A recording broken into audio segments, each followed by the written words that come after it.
সেনাবাহিনী কোনো দল বা পরিবারের সম্পদ নয়। সশস্ত্র বাহিনীর দরবারে প্রধানমন্ত্রী বাহিনীকে আরও শক্তিশালী করার ঘোষণা, বিডিআর হত্যার বিচার নিশ্চিতের অঙ্গীকার। উত্থাপন না করা 16টি অধ্যাদেশ নিয়ে বিভ্রান্তি ছড়াচ্ছে বিরোধী দল। অংশীজনের মত নিয়ে সংসদে তোলার চিন্তা সরকারের। 31 দফা থেকেও সরে গেছে বিএনপি, অভিযোগ জামাতের। ভয়ঙ্কর রূপ নিচ্ছে হাম। কম বয়সী শিশুদের বেশি আক্রান্তের হার ভাবনায় ফেলেছে চিকিৎসকদের। ভাইরাস ধরন বদলেছে কিনা জানতে চলছে গবেষণা, অপেক্ষা অন্তত 6 মাসের। 7 কলেজ শিক্ষার্থীদের স্বপ্ন পূরণ। যাত্রা শুরুর দ্বারপ্রান্তে ঢাকা সেন্ট্রাল বিশ্ববিদ্যালয়। বিশ্বমান নিশ্চিতের প্রত্যয়, উচ্চশিক্ষার মানোন্নয়ন নিয়ে সংশয়। এবং এবার হরমুজ প্রণালী অবরোধের হুমকি ট্রাম্পের, মাথা নোয়াবে না তেহরান। সামরিক জাহাজ দেখলেই আক্রমণ করবে আইআরজিসি।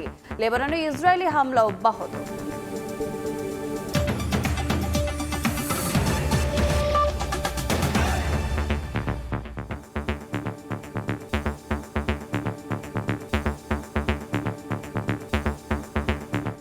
ভোরের সময়ের সঙ্গে আছে আমি রোজা চৌধুরী।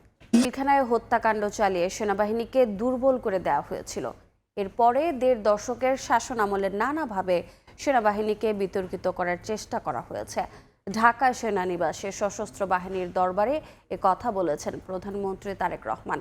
সশস্ত্র বাহিনী কোনো ব্যক্তি, পরিবার বা দলের সম্পদ নয় জানিয়ে তিনি বলেন, বাহিনীকে আরও শক্তিশালী করতে চায় সরকার। সরকার প্রধান আরও বলেন, জুলাই সনদের প্রতিটি দফা যথাযথভাবে বাস্তবায়নে সরকার বদ্ধপরিকর। রোববার সকালে ঢাকা সেনানিবাসের দরবার হলে পৌঁছালে প্রধানমন্ত্রী তারেক রহমানকে স্বাগত জানান সশস্ত্র বাহিনীর সদস্যরা। পরে সশস্ত্র বাহিনীর দরবারে সদস্যদের উদ্দেশ্যে বক্তব্য রাখেন সরকার প্রধান। এ সময় সেনাবাহিনীর আধুনিকায়নে শহীদ রাষ্ট্রপতি জিয়াউর রহমান ও সাবেক প্রধানমন্ত্রী বেগম খালেদা জিয়ার অবদানের কথা স্মরণ করেন তিনি। পিলখানা হত্যাকাণ্ডের মাধ্যমে সেনাবাহিনীকে দুর্বল করা হয়েছে উল্লেখ করে প্রধানমন্ত্রী বলেন, এর সুষ্ঠু তদন্ত ও ন্যায় বিচার নিশ্চিত করবে সরকার। সশস্ত্র বাহিনীকে আরও শক্তিশালী করা হবে বলেও জানান তিনি। 2009 সালে বিডিআর পিলখানায় পরিকল্পিত সেনা হত্যাযজ্ঞ চালিয়ে সেনাবাহিনীকে দুর্বল করে দেওয়া হয়েছিল। এরপর দীর্ঘ 1.5 দশকের শাসন শোষণের সময় দেশের সশস্ত্র বাহিনীকে বিতর্কিত করার অপচেষ্টাও চালানো হয়। আমরা আমাদের শ্রেষ্ঠ সন্তানদেরকে হারিয়েছি, যার সুষ্ঠু তদন্ত ও ন্যায় বিচার নিশ্চিত করা বর্তমান সরকারের একটি অন্যতম অঙ্গীকার। সশস্ত্র বাহিনী যদি শক্তিমান এবং ঐক্যবদ্ধ থাকে, তাহলে বাংলাদেশকে কেউ কখনো পরাভূত করতে পারবে না। সশস্ত্র বাহিনী কোনো ব্যক্তি, পরিবার বা দলের সম্পদ নয় উল্লেখ করে অভ্যুত্থানের সময় অন্তর্বর্তী সরকারের আমল ও ত্রয়োদশ জাতীয় সংসদ নির্বাচনে সেনাবাহিনীর ভূমিকার প্রশংসা করেন প্রধানমন্ত্রী। 2024 সালে দেশ এবং জনগণের স্বাধীনতা রক্ষার যুদ্ধে সশস্ত্র বাহিনীর ভূমিকা দেশের স্বাধীনতা প্রিয় জনগণকে আশান্বিত করেছে। 2024 সালের 5ই আগস্ট পরবর্তী অস্থির সময়ে এবং দৃশ্যমান প্রশাসনিক অচলাবস্থাতেও সশস্ত্র বাহিনী অসাধারণ ভূমিকা পালন করেছে। এমনকি অন্তর্বর্তীকালীন সরকারের পুরো সময়টিতে আইন শৃঙ্খলা রক্ষা থেকে শুরু করে দেশের শিল্প অঞ্চল, নগর বন্দর এবং স্থবির হয়ে পড়া অর্থনীতির চাকা সচল রাখার ক্ষেত্রেও সশস্ত্র বাহিনীর ভূমিকা ছিল ইতিবাচক। সশস্ত্র বাহিনী কোনো নির্দিষ্ট ব্যক্তি, পরিবার কিংবা দলের সম্পত্তি নয়। সশস্ত্র বাহিনী একটি স্বাধীন রাষ্ট্রের শক্তি এবং মর্যাদার প্রতীক। রাষ্ট্র মেরামত প্রসঙ্গে প্রধানমন্ত্রী বলেন, স্বাক্ষরিত জুলাই সনদের প্রতিটি দফা যথাযথভাবে বাস্তবায়নে সরকার বদ্ধপরিকর। শুধুমাত্র আর্থসামাজিক কর্মসূচি নয়, রাষ্ট্র মেরামতের লক্ষ্যে বিএনপি সরকার জুলাই সনদ স্বাক্ষর করেছিল। যেভাবে সনদ স্বাক্ষর করা হয়েছে, বর্তমান সরকার স্বাক্ষরিত সনদের প্রতিটি দফা যথাযথভাবে বাস্তবায়ন করতে বদ্ধপরিকর। 1.5 কোটি প্রবাসীকে প্রবাসী কার্ড দেওয়ার পরিকল্পনার কথাও তুলে ধরেন প্রধানমন্ত্রী তারেক রহমান। যুদ্ধ বিধ্বস্ত। ওয়ালিউল সাকিব, সময় সংবাদ, ঢাকা। সংসদে উত্থাপন না করা 16টি অধ্যাদেশ নিয়ে বিভ্রান্তি ছড়িয়ে রাজনীতি করছে বিরোধী দল। অন্তর্বর্তী সরকারের জারি করা 133 অধ্যাদেশ নিয়ে সংবাদ সম্মেলনে এ অভিযোগ করেন আইন ও স্বরাষ্ট্রমন্ত্রী। জানান, কার্যকারিতা হারানো অধ্যাদেশগুলো যাচাই বাছাই এবং অংশীজনের মত নিয়ে সংসদে তোলা হবে। অন্তর্বর্তী সরকারের জারি করা ১৩৩টি অধ্যাদেশের মধ্যে ৯৭টি বিল আকারে, ১৩টি সংশোধিত আকারে, ৭টি রহিত করে পাশ হলেও উপস্থাপন করা হয়নি ১৬টি। ফলে কার্যকারিতা হারিয়েছে উত্থাপন না করা অধ্যাদেশগুলো। বিচার বিভাগ মানবাধিকার ও দুর্নীতি বিরোধী সংস্কারের উদ্যোগগুলোকে আইনি বৈধতা না দেয়ায় সরকারের বিরুদ্ধে বিশ্বাস ভঙ্গের অভিযোগ তুলে সংসদ থেকে ওয়াকআউট করে বিরোধী দল। এ নিয়ে রাজনীতিতে শুরু হয় বিতর্ক। রোববার সচিবালয়ে ১৩৩টি অধ্যাদেশের বিষয়ে সংবাদ সম্মেলনে আসেন আইন ও স্বরাষ্ট্রমন্ত্রী। জানান, মানবাধিকার কমিশন, সুপ্রিম কোর্টের বিচারক নিয়োগ সহ উত্থাপন না করা ১৬টি অধ্যাদেশের বিষয়ে অধিকতর যাচাই বাছাই শেষে সিদ্ধান্ত নেওয়া হবে। অহেতুক বিভ্রান্তি না ছড়ানোর আহ্বান জানান আইনমন্ত্রী। ১১৭টাকে আইনে পরিণত করেছি। এটা অধিকতর যাচাই বাছাই করার জন্য আমরা কমিটমেন্ট দিয়েছি পার্লামেন্টের মাধ্যমে গোটা জাতিকে। সংসদের কাছে আইনের মাধ্যমে যখন বিলটা উপস্থাপন করছি, it becomes and it is past, এটা আইনে পরিণত হয়ে যাচ্ছে। রহিতকরণ বিল হলেও এটা কিন্তু আইনে পরিণত হয়ে যাচ্ছে। যারা বলছেন আমরা এটা করি না, এটা বাদ দিয়েছি, এটা তারা বিভ্রান্তি ছড়াচ্ছেন। কিছু অধ্যাদেশ নিয়ে বিরোধী দল রাজনীতি করছে মন্তব্য করে স্বরাষ্ট্রমন্ত্রী বলেন, গুম প্রতিরোধ, মানবাধিকার কমিশন ও সুপ্রিম কোর্ট সচিবালয় অধ্যাদেশ নিয়ে অংশীজনের সঙ্গে আলোচনা করে আরও ভালো আইন করা হবে। কিছু কিছু বিষয়ে কোনো অধ্যাদেশের বিষয়ে তাদের বক্তব্য ছিল, এগুলো স্টেক হোল্ডারদের সাথে আমরা ব্যাপক আলাপ আলোচনা করে এটাকে আরও এনরিচ করে আমরা পরবর্তী সেশনে নিয়ে আসতে চাই। কিন্তু বিরোধী দলের সদস্যরা এই জিনিসগুলোকে রাজনীতিকীকরণ করেছেন, আমরা যেটা করতে চাই না। অন্তর্বর্তী সরকারের গণহারে করা ১৩৩টি অধ্যাদেশের প্রয়োজনীয়তা নিয়ে আইন বিশেষজ্ঞরা প্রশ্ন তুলেছেন বলেও সংবাদ সম্মেলনে উল্লেখ করেন দুই মন্ত্রী। অনেকবার নির্বাচিত সংসদ। প্রসূন আশিস, সময় সংবাদ, ঢাকা। বিএনপি তাদের ৩১ দফা সংস্কারের বিপক্ষে অবস্থান নিয়েছে বলে অভিযোগ করেছেন জামাতের আমির ডক্টর শফিকুর রহমান। রোববার রাজধানীর ডিপ্লোমা ইঞ্জিনিয়ার্স ইনস্টিটিউশনের মতবিনিময় সভায় গণভোটের রায় বাস্তবায়ন না হলে রাজপথে ফয়সালার ঘোষণা দেন ১১ দলীয় জোটের নেতারা। রোববার সকালে রাজধানীর ইনস্টিটিউশন অফ ডিপ্লোমা ইঞ্জিনিয়ার্সে ১১ দলীয় ঐক্যের উদ্যোগে জুলাই শহীদ পরিবার ও জুলাই যোদ্ধাদের সঙ্গে শিরোনামে হয় মতবিনিময় সভা। এতে উপস্থিত হয়ে শহীদ পরিবারের সদস্যরা গণ অভ্যুত্থানের আকাঙ্ক্ষা পূরণ না হওয়ার শঙ্কা প্রকাশ করেন। মাজলুম দল হওয়া সত্ত্বেও বিএনপি ক্ষমতায় যাওয়ার পর শহীদের আকাঙ্ক্ষাকে ভুলে গিয়ে গণরায়ের বিপক্ষে অবস্থান করবে এমন প্রত্যাশা আমাদের ছিল না। আমাদেরকে বাহিরে রাইখা তোমরা যা মনে চায় তাই করবো সংসদে, তা চলবে না।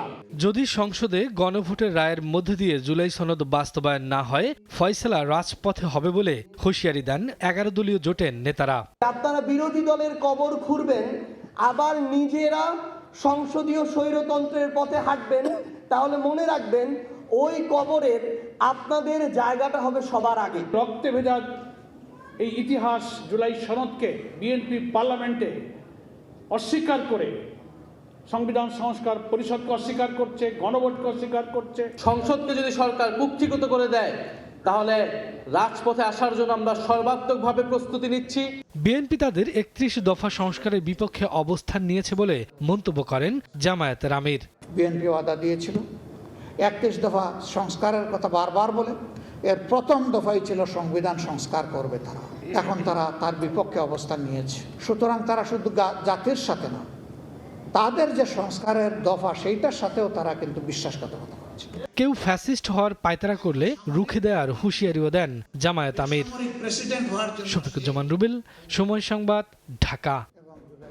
সংরক্ষিত নারী আসনে দলীয় মনোনয়ন ফর্ম সংগ্রহ জমার শেষ দিনে বিএনপির কেন্দ্রীয় কার্যালয়ে ছিল উপচে পড়া ভিড়। যোগ্য, দক্ষ ও নিপীড়িতদের সংসদে পাঠানোর দাবি মনোনয়ন প্রত্যাশীদের। দলের সিনিয়র যুগ্ম মহাসচিব রুহুল কবির রিজভী জানান, রাজপথের পরীক্ষিত নেত্রীরাই পাবেন সংরক্ষিত আসনের মনোনয়ন। সংরক্ষিত নারী আসনের মনোনয়ন ফর্ম সংগ্রহ জমার শেষ দিনে উৎসব মুখর বিএনপির কেন্দ্রীয় কার্যালয়ে। সাবেক ছাত্রনেত্রী থেকে ভিড় করেন প্রবীণরা। দলের মনোনয়নপত্র সংগ্রহ করেন প্রায় ১২০০ জন। বিগত সময়ে রাজপথে আন্দোলনের পাশাপাশি স্থানীয় পর্যায়ে জনপ্রতিনিধি হিসেবে কাজ করার অভিজ্ঞতাকে মূল্যায়ন করার তাগিদ মনোনয়ন প্রত্যাশীদের। কাজ করতে পারবে তাকেই মনোনয়ন দেওয়া উচিত। দলের যেন সুনাম অক্ষয় থাকে সেইটাই করা উচিত। চাঁপাইনবাবগঞ্জ জেলায় যে 3 আসন সেটা জামাতের আন্ডারে চলে গেছে। আমাকে যদি দেওয়া হয় এমপি সিট, আমি জেলা থেকে, ওয়ার্ড থেকে, ধরেন ইউনিয়ন থেকে পুনরুদ্ধার কাজ করব। আমাদের যোগ্য অনুযায়ী আমরা নমিনেশনপত্র জমা দিলাম।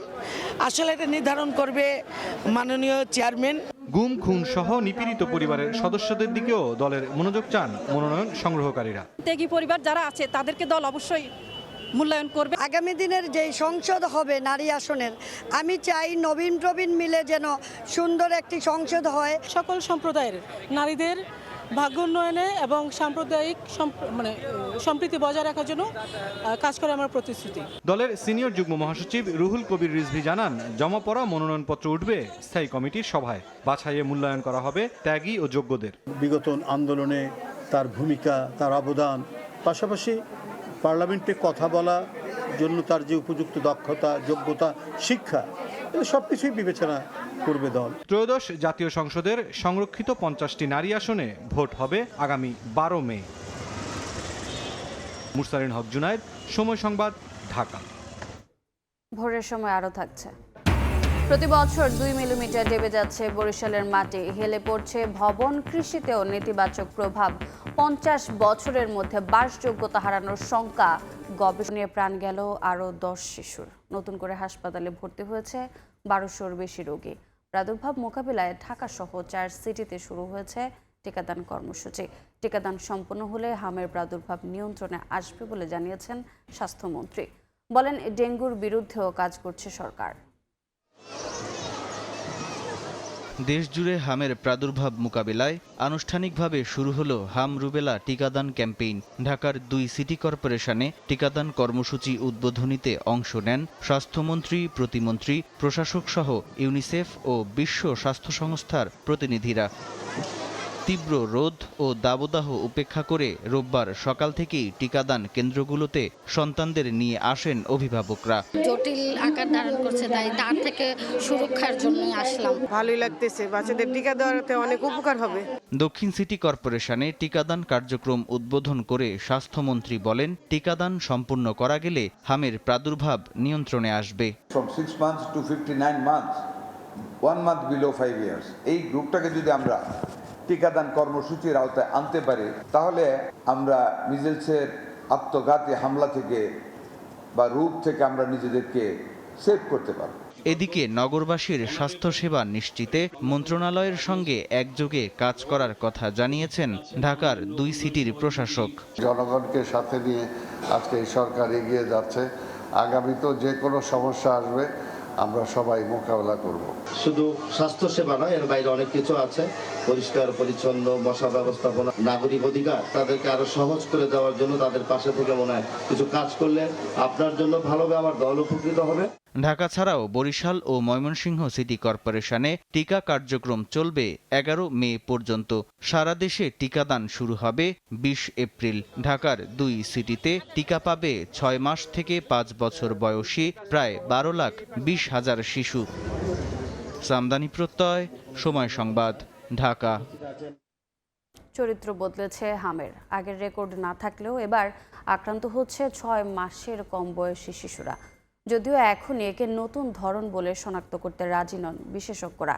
তারা বলছেন, শুধু বাংলাদেশ নয়, বিশ্বের বিভিন্ন দেশেই 6 মাসের কম বয়সী শিশুরা আক্রান্ত হচ্ছে। তাই নতুন কোনো ধরন কিনা তা নিয়ে চলছে গবেষণা। ফলাফল পেতে সময় লাগতে পারে অন্তত 6 মাস। মনির হোসেনের রিপোর্ট। আশঙ্কাজনক হারে ছড়িয়ে পড়ছে মারাত্মক ছোঁয়াচে হামরোগ। ধারণ ক্ষমতার বেশি রোগী হাসপাতালগুলোতে। হাসপাতালে ভর্তি বেশিরভাগ শিশুই 9 মাসের কম বয়সী। আক্রান্ত হচ্ছে 6 মাসের কম বয়সীরাও। এতে দুশ্চিন্তা বাড়ছে অভিভাবকদের। 6 মাস 20 দিন বয়স।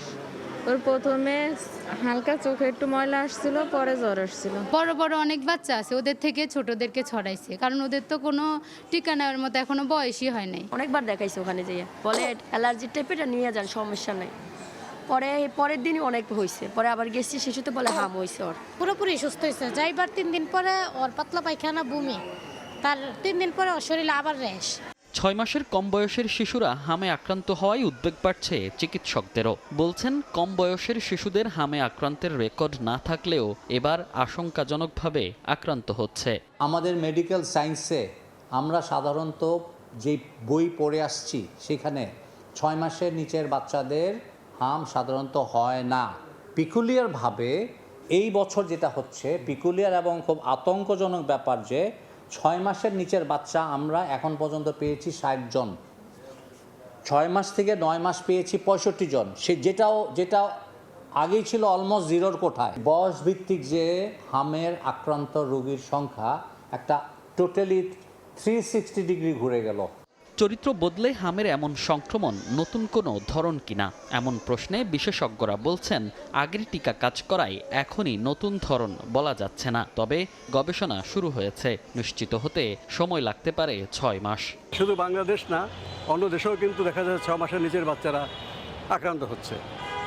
এটা নতুন কোনো বৈশিষ্ট্য কিনা এখনও পর্যন্ত কিন্তু কোনো রকম এরকম আমরা খবর পাইনি যে নতুন কোনো বৈশিষ্ট্য নিয়ে, কারণ তাহলে টিকার পরিবর্তন করতে হবে। যেই টিকাটা আছে সেই টিকাই কাজ করছে। হামের প্রাদুর্ভাব কমাতে শিশুদের টিকা দেওয়ার পাশাপাশি স্বাস্থ্যবিধি মেনে চলার পরামর্শ বিশেষজ্ঞদের। কিন্তু জরুরি পরিস্থিতি হলে হয় কি। মনির হোসাইন, সময় সংবাদ, ঢাকা। কলা, সামাজিক বিজ্ঞান ও বিজ্ঞান 3টি স্কুল নিয়ে শিক্ষা কার্যক্রম শুরু করতে যাচ্ছে 7 কলেজ নিয়ে গঠিত ঢাকা সেন্ট্রাল বিশ্ববিদ্যালয়। উপাচার্য বলছেন, বিশ্বমানের উচ্চশিক্ষা প্রতিষ্ঠান হিসেবে এটিকে গড়ে তোলা হবে। শিক্ষার্থীদের দীর্ঘদিনের দাবি আইনি রূপ পাওয়ায় খুশি 7 কলেজের শিক্ষার্থীরা। সেশন জট নিরসন আর উচ্চশিক্ষার মানোন্নয়নে এ বিশ্ববিদ্যালয় কতটা কার্যকর হবে তা নিয়ে সংশয়ে শিক্ষাবিদরা। আব্দুল্লাহ শাফির প্রতিবেদন।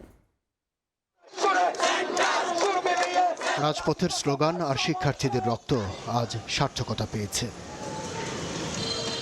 উচ্ছ্বাসে ভাসছে রাজধানীর 7টি বড় ক্যাম্পাস, কারণ বহু প্রতীক্ষার পর সংসদে আইনি কাঠামো পেল ঢাকা কেন্দ্রীয় বিশ্ববিদ্যালয়।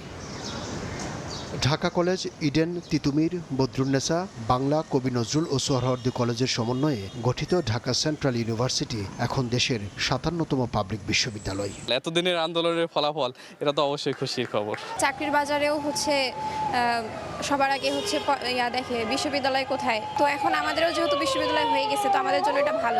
ইউনিভার্সিটি যারা আছে তারা মোটামুটি সেকেন্ড ইয়ার উঠে গেছে, তা আমরা ক্লাস শুরু করছি জানুয়ারি মাসে। নতুনরা তো পাবে, এটার জন্য খুব হ্যাপি।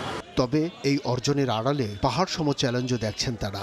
একটা বিশ্ববিদ্যালয়ের মান উন্নয়ন করার জন্য যে বিষয়গুলো প্রয়োজন, যেমন ল্যাব, লাইব্রেরি এবং দক্ষ শিক্ষক নিয়োগ দেওয়া, সেই বিষয়ে যেন সংশ্লিষ্ট যারা আছে তারা যেন একটু কর্ণপাত করে। চলমান শিক্ষার্থী হিসেবে আমাদের জন্য খুব একটা আনন্দের বিষয় না, কারণ সেখানে আমাদের রানী শিক্ষার্থীদের বিষয়ে কোনো স্পষ্ট বার্তা নেই। প্রাথমিকভাবে কলা, সামাজিক বিজ্ঞান ও বিজ্ঞান 3টি স্কুল নিয়ে শিক্ষা কার্যক্রম শুরু হবে। পরবর্তীতে আইন, ব্যবসা শিক্ষা সহ অন্যান্য স্কুলের কার্যক্রম শুরু হবে। প্রধানকে বলা হবে হেড অব স্কুল, থাকবে 29 সদস্যের academic council. Cambridge, Oxford, Harvard যদি চিন্তা করেন তাহলে দেখবেন খেয়াল করে তাদের এরকম সংযুক্ত কলেজ রয়েছে, অ্যাটাচ কলেজ রয়েছে।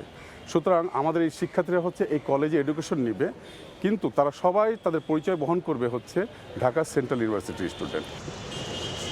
7 কলেজের শিক্ষার্থীদের মূল সমস্যা তাদের পরীক্ষা গ্রহণ এবং ফলাফল প্রকাশের দীর্ঘসূত্রিতা।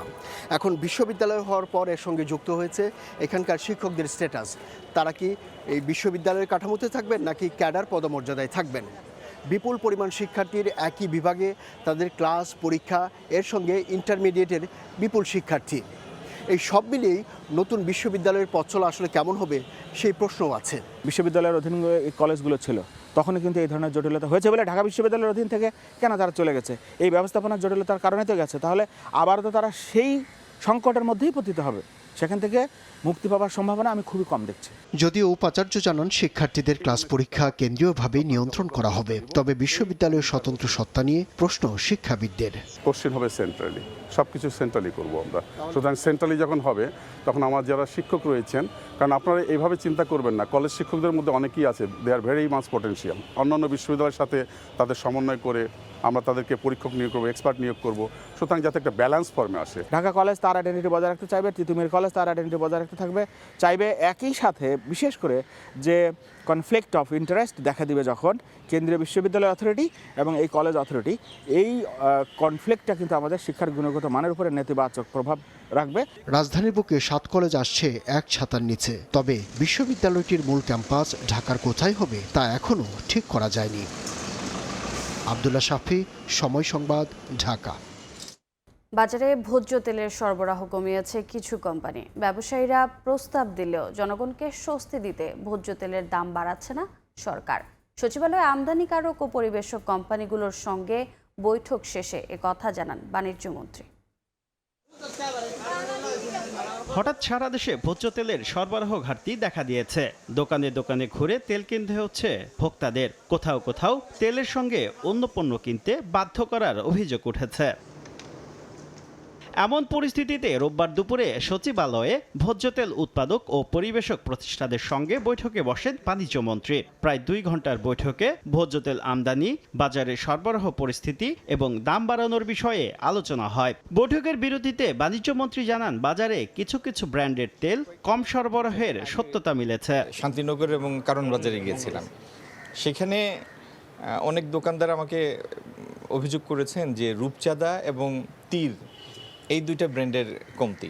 এ সময় ব্যবসায়ীদের বোতলজাত তেল লিটারে 12 টাকা দাম বাড়ানোর প্রস্তাবের বিপরীতে সরকারের সিদ্ধান্ত জানতে চাওয়া হয় বাণিজ্যমন্ত্রীর কাছে।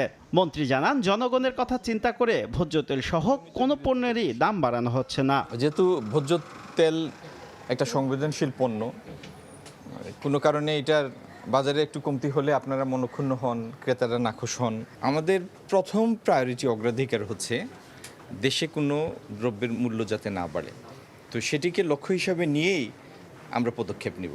সরকার নির্ধারিত দর অনুযায়ী বোতলজাত প্রতি লিটার সয়াবিন তেলের দাম 195 টাকা আর 5 লিটারের বোতলজাত তেলের দাম 955 টাকা।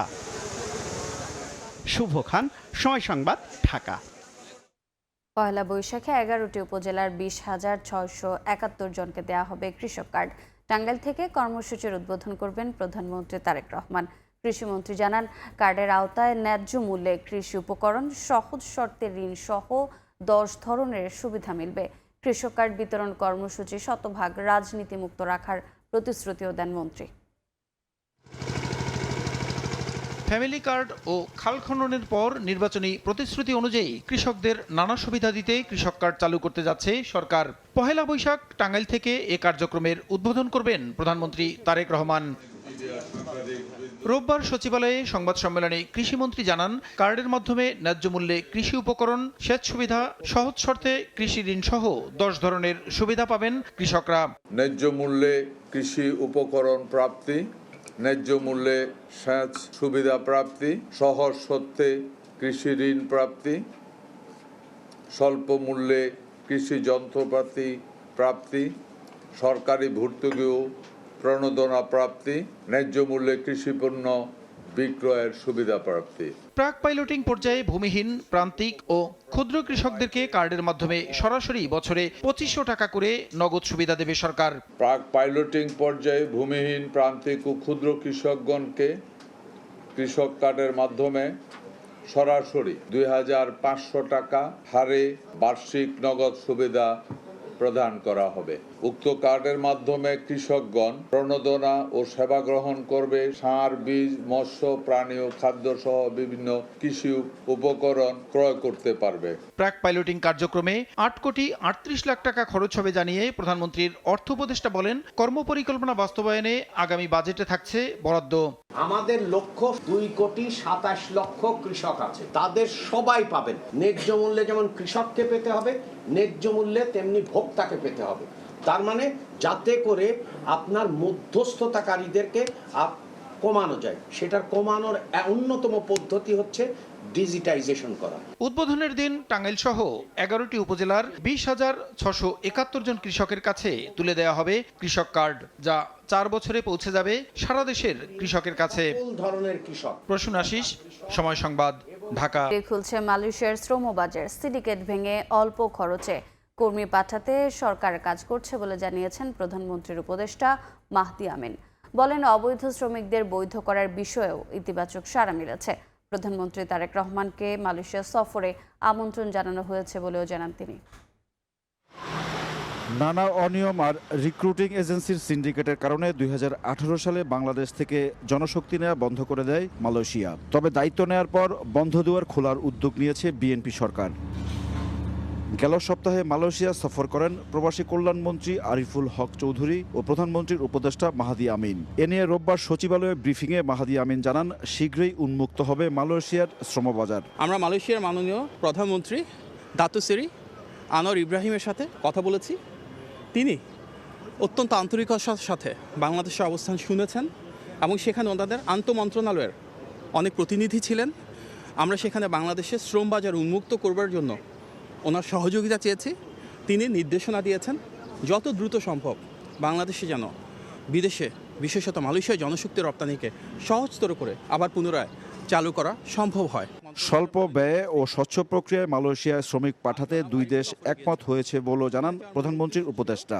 কিভাবে আমরা বিদেশে যাওয়ার প্রক্রিয়াটাকে আরও স্বচ্ছ করতে পারি, বিশেষত মালয়েশিয়ায় যারা কাজ করতে যাচ্ছেন তাদের জন্য অভিবাসন ব্যয় কমিয়ে আনতে পারি। অবৈধ শ্রমিকদের বৈধ করার বিষয়ে আলোচনা হয়েছে বলে জানান মাহাদি আমিন।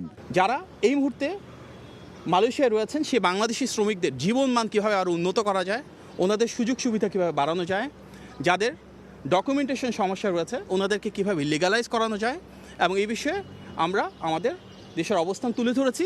আরও জানান, প্রধানমন্ত্রী তারেক রহমানকে মালয়েশিয়া সফরের জন্য আমন্ত্রণ জানিয়েছে দেশটির সরকার। এক্ষেত্রে আমাদের মাননীয় প্রধানমন্ত্রী অত্যন্ত আন্তরিক। ইমরুল আহসান, সময় সংবাদ, ঢাকা। ভোরের সময় আরও থাকছে। জ্বালানি সংকটে ইলিশ আহরণ কমেছে প্রায় 80%। 1 কেজির ইলিশ বিক্রি হচ্ছে 4 থেকে 4,500 টাকায়। এবারের বৈশাখে ঐতিহ্যের ভয়াবহ বিপর্যয়ের মুখে দাঁড়িয়েছে দেশের দক্ষিণ জনপদের প্রধান শহর বরিশাল। প্রতি বছর প্রায় 1.25 মিলিমিটার নিচে নেমে যাচ্ছে শহরটি। কখনো কখনো এই ডেবে যাওয়ার পরিমাণ 1 ইঞ্চি পর্যন্ত ঠেকছে। মাটি ডেবে যাওয়ায় হেলে পড়ছে ভবন। সামান্য বৃষ্টিতে জলাবদ্ধতা এখন নিত্য নৈমিত্তিক। গবেষকদের শঙ্কা, সমুদ্রপৃষ্ঠ কাছাকাছি চলে আসার ধারা অব্যাহত থাকলে আগামী 50 বছরের মধ্যে বসবাসের অনুপযোগী হবে প্রাচ্যের ভ্যানিস খ্যাত ধান নদী খালের বরিশাল। সুমন হাসান ও সুজয় দাসের ছবিতে অপূর্ব রিপোর্ট। বাংলাদেশ ভূতাত্ত্বিক জরিপ অধিদপ্তর ও জার্মানির ফেডারেল ইনস্টিটিউট ফর জিওসায়েন্স 2014 সাল থেকে টানা 6 বছরের জরিপ চালায় বরিশালে। পরে ভয়াবহ তথ্য দেয় প্রতিষ্ঠান দুটি। অপরিকল্পিত নগরায়ন আর নিয়ন্ত্রণহীনভাবে ভূগর্ভস্থ পানি উত্তোলনে প্রতিনিয়তই যে মাটি দেবে যাচ্ছে তা মহানগরীর কোনো কোনো এলাকায় পৌঁছে যাচ্ছে প্রায় 1 ইঞ্চিতেও। ভূগর্ভস্থ পানি আগে 15 থেকে 20 ফুটে মিললেও এখন অনেক স্থানই 40 ফুটেও মিলছে না। বরিশাল শহরের বৌদ্ধপাড়া, বিএম কলেজ এলাকা, বটতলা কিংবা করিমকুটি সহ বিভিন্ন এলাকার বহুতল বেশ কয়েকটি ভবন হেলে পড়েছে। এর প্রভাব শহর ছাড়িয়ে পড়ছে গ্রামীণ কৃষিতেও। আগে 60 ফুট ছিল, এখন পানি পাচ্ছে না দেখে তার জন্য 200 ফুট করতেছি নতুন করে। যারা ছেলে মানে 1.5 ইঞ্চি করছে তারা এখন প্রত্যেকেরই 4 ইঞ্চি অথবা 6 ইঞ্চি করা লাগতেছে।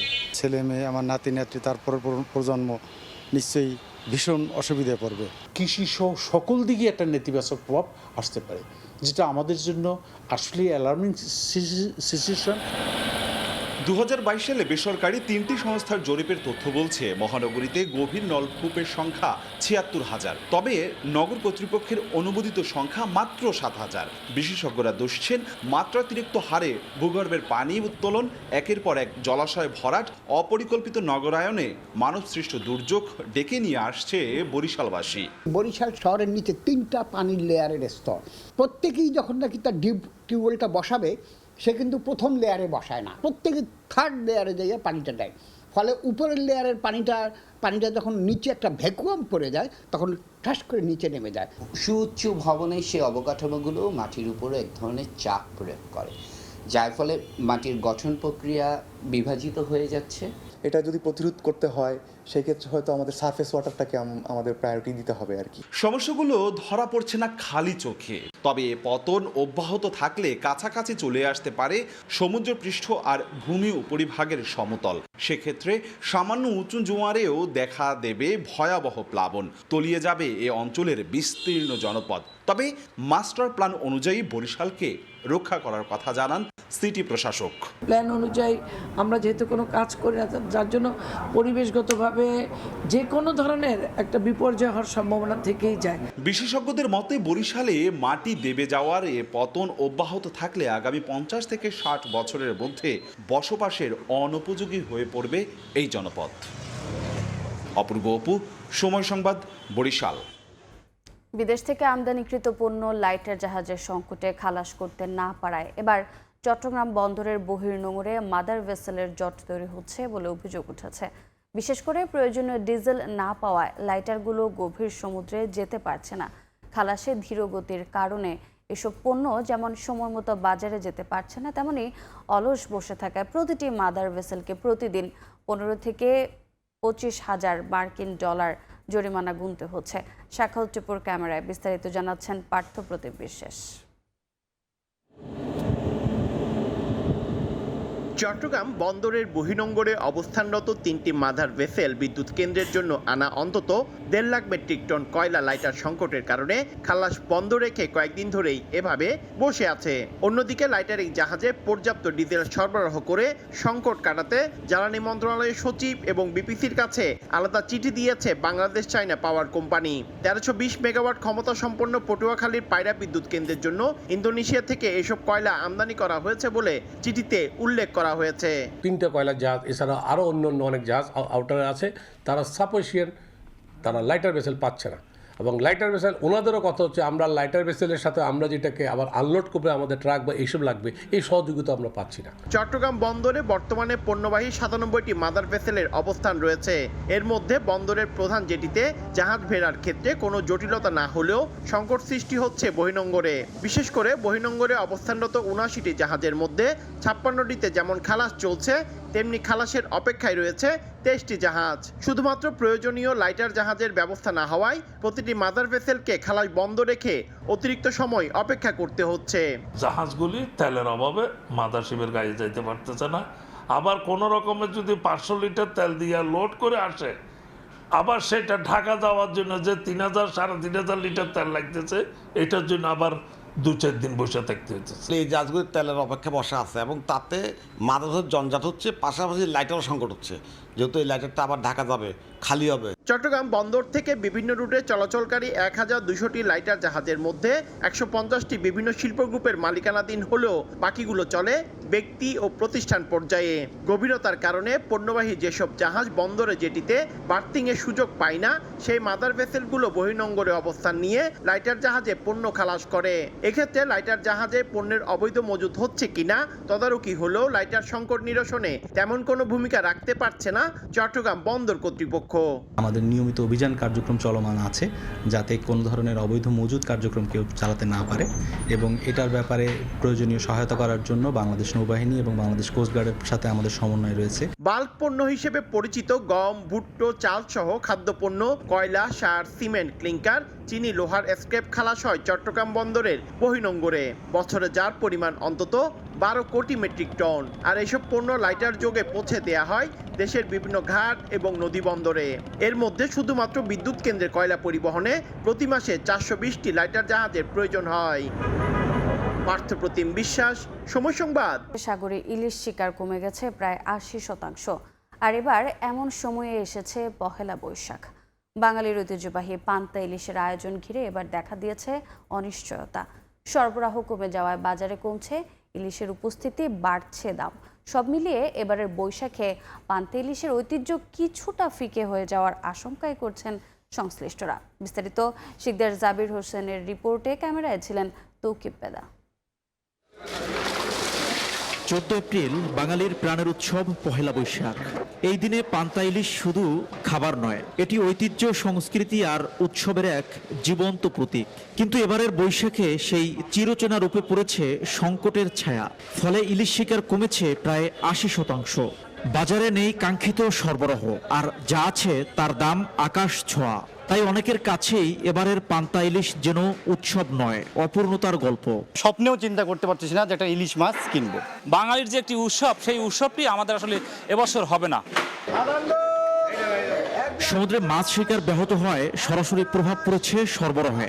দেশের দ্বিতীয় বৃহৎ মৎস্য অবতরণ কেন্দ্র পটুয়াখালীর আলিপুর ও মহিপুরে এখন ইলিশের উপস্থিতি অনেকটাই কম, অথচ বৈশাখ ঘিরে চাহিদা তুঙ্গে। প্রতি বছর এ সময় দেশের বিভিন্ন প্রান্ত থেকে পাইকারদের ভিড় থাকলেও এবার সেই চেনা চিত্র নেই। মাছের আড়তে নেমে এসেছে নীরবতা। এক একটা ট্রলারে আপনার মিনিমাম 600 লিটার তেলের 700 লিটার তেলের প্রয়োজন। তো আমরা যেহেতু তেল পাচ্ছি না, সমুদ্রে আমাদের ট্রলারগুলো সমুদ্রে যাইতে পারতেছে না, সেখানে এবছর পয়লা বৈশাখ উপলক্ষে যে মাছের প্রয়োজন সেই মাছটা আসলে পল্টনে আসতেছে না। যেই পরিমাণ মাছ থাকে ওই পরিমাণ মাছ না থাকায় মাছের দাম মূল্য অনেক বৃদ্ধি থাকার কারণে জেলেরাও ক্ষতিগ্রস্ত, আমরাও ক্ষতিগ্রস্ত এবং ক্রেতা যারা আছে তারাও মাছ পাইতেছে না। হাহাকার বাজার। মাছ যাওয়া আছে, দামের কারণে বেচা বিক্রি কম।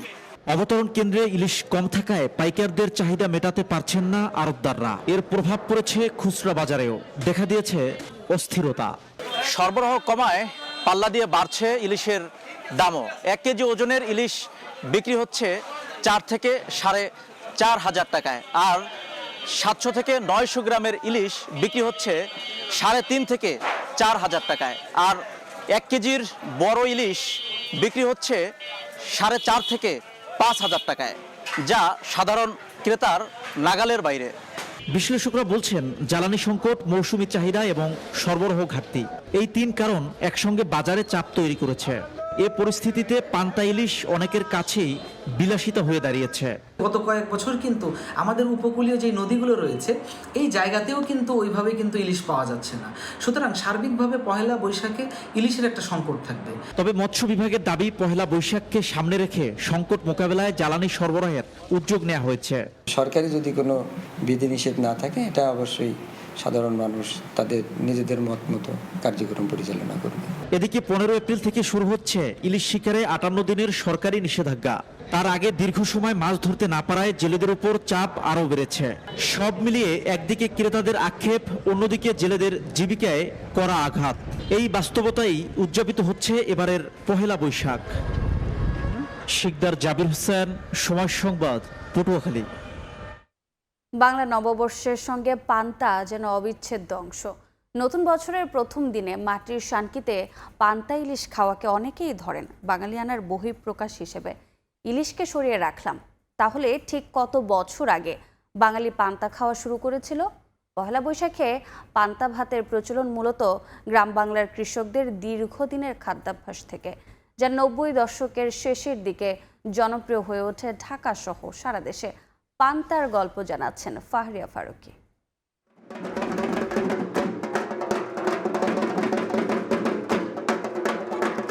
বাংলা নববর্ষের সঙ্গে পান্তা ইলিশের সম্পর্ক খুব বেশি দিনের না।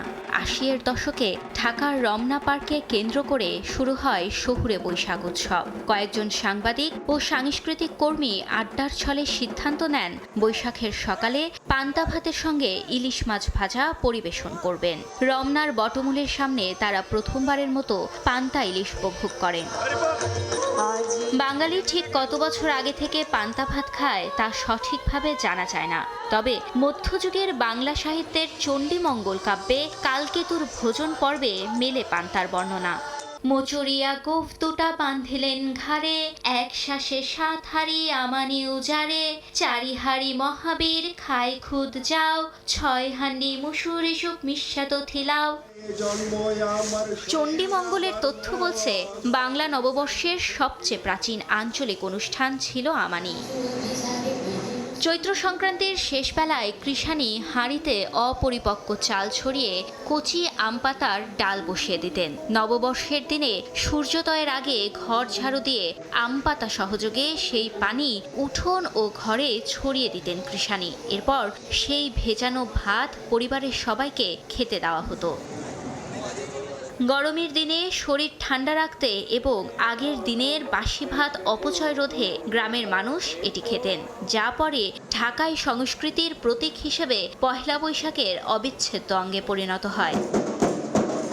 গবেষকরা বলছেন পান্তা ইলিশ পহেলা বৈশাখের খাবার নয়। পান্তা বাংলাদেশের কৃষিভিত্তিক সমাজের চিরকালের খাবার। তবে কালের পরিক্রমায় সেই সাধারণ পান্তা ভাতই এখন শহুরে সংস্কৃতির বেড়াজালে পান্তা ইলিশের উদযাপনের রূপ নিয়েছে।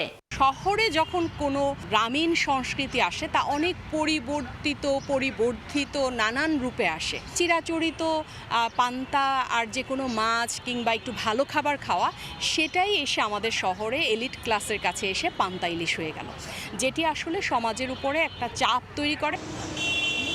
পান্তা ইলিশ যতখানি না বাঙালির সংস্কৃতি, তার চেয়েও বেশি শহুরে চটুল ব্যবসায়িক উপসঙ্গ। তবে ব্যতিক্রম পান্তা। আবহমান কাল ধরে পান্তা বরাবরই বাঙালির সারা বছরের দৈনন্দিন খাবার। বৈশাখের তপ্ত দুপুরে শরীরের ক্লান্তি মেটাতে যে পান্তা ছিল বাঙালির জীবনের রসদ, তাই আজ আমাদের ঐতিহ্য। তবে ইলিশের বিলাসিতা থাকুক বা নাই থাকুক, বাঙালির পাতে পান্তা ভাত তার সারল্য নিয়ে টিকে থাকুক চিরকাল। ফারিয়া ফারুকি, সময় সংবাদ, ঢাকা। পুরনো গ্লানি পেরিয়ে নতুনের ডাক, দরজায় কড়া নাড়ছে বাংলা নববর্ষ। যাদের প্রতিদিনের জীবন আর বৈশাখ অজান্তে মিশে আছে এক সুতোয়, তাদের চোখে কেমন করে ধরা দেয় এই উৎসব? সময়ের পালা বদলে বদলেছে বৈশাখের রূপ, বদলেছে বরণের ধরনও। প্রিন্স আরেফিনের ক্যামেরায় উম্মেহানির রিপোর্ট।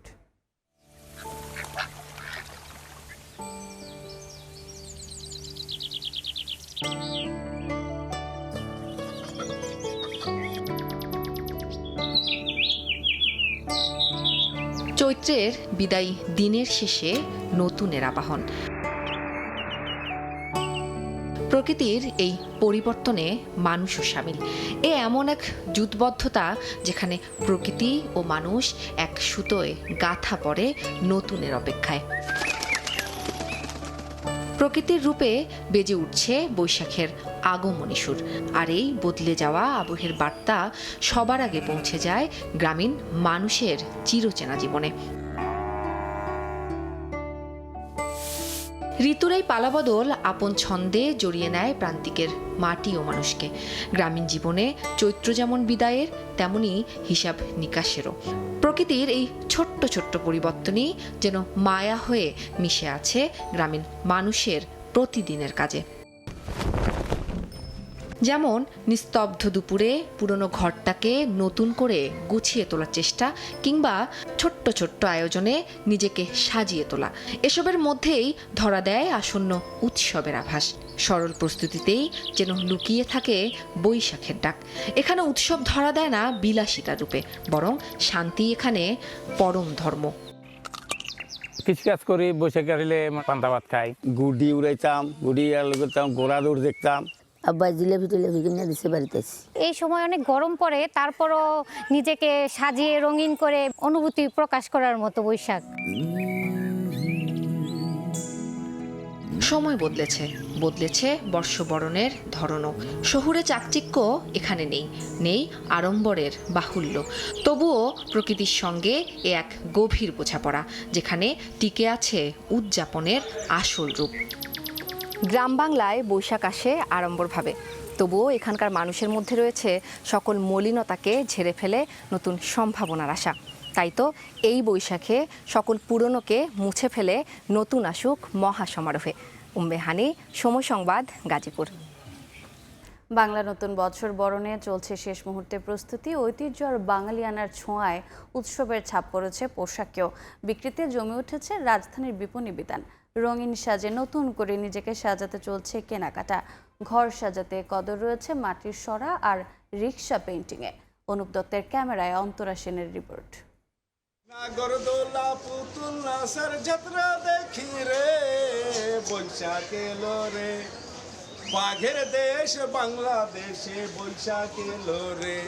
বছর ঘুরে আবারও দিন পঞ্জিকার পাতায় আসছে নতুন বাংলা বছর।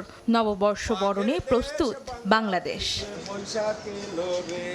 নতুন বছর বরণে সর্বত্র সাজ রব। রাজধানীর বিপণী বিতানে চলছে কেনাকাটার ধুম। অভিজাত বুটিক হাউস থেকে শুরু করে সাধারণ মার্কেট, সবখানেই জমজমাট ক্রেতাদের ভিড়ে। এই বছর প্ল্যান করেছি একটু শাড়ি পরবো, একটু একটু ভালোভাবে সাজবো। শাড়ি পরারই প্ল্যান আছে, যেহেতু অফিস আছে শাড়ি পরে হয়তো অফিসে যাব। নতুন বছর সেই উপলক্ষে নতুন জামা কাপড় তো কেনাকাটা করতেই হয়। উৎসবের রঙে রঙিন হতে শাড়ি পাঞ্জাবি থাকছে পছন্দের শীর্ষে, তবে এবার লাল সাদার বাইরেও প্রাধান্য পাচ্ছে অন্যান্য রং। এখন মনে হয় বৈশাখে কেউ লাল সাদাটাই যে পরতে হবে এমন কিছু না, সো কালারফুল যে কোনো ড্রেসই আসলে বৈশাখে পরা যায়। বৈশাখে পাঞ্জাবি ছাড়া চিন্তাই করতে পারি না নিজেকে। সাদা শাড়িই পরবো ভাবছি, সাদা শাড়ি লাল পাড়। যারা আসলে বৈশাখ উপলক্ষে অনেক কালেকশন নিয়ে আছে, যেমন সিল্কের আছে, অ্যান্ডি সিল্কের আছে, তারপরে কটনের মধ্যে অনেক ফ্যাব্রিক্স আছে। শুধুমাত্র নিজেকেই নয়, ঘর সাজানোর দিকেও নজর রয়েছে অনেকের। আলপনার পাশাপাশি মাটির সরা কিংবা রিক্সা পেইন্টের তৈজস দিয়ে বাঙালিয়ানায় সাজিয়ে তুলতে চান নিজেদের আঙিনা।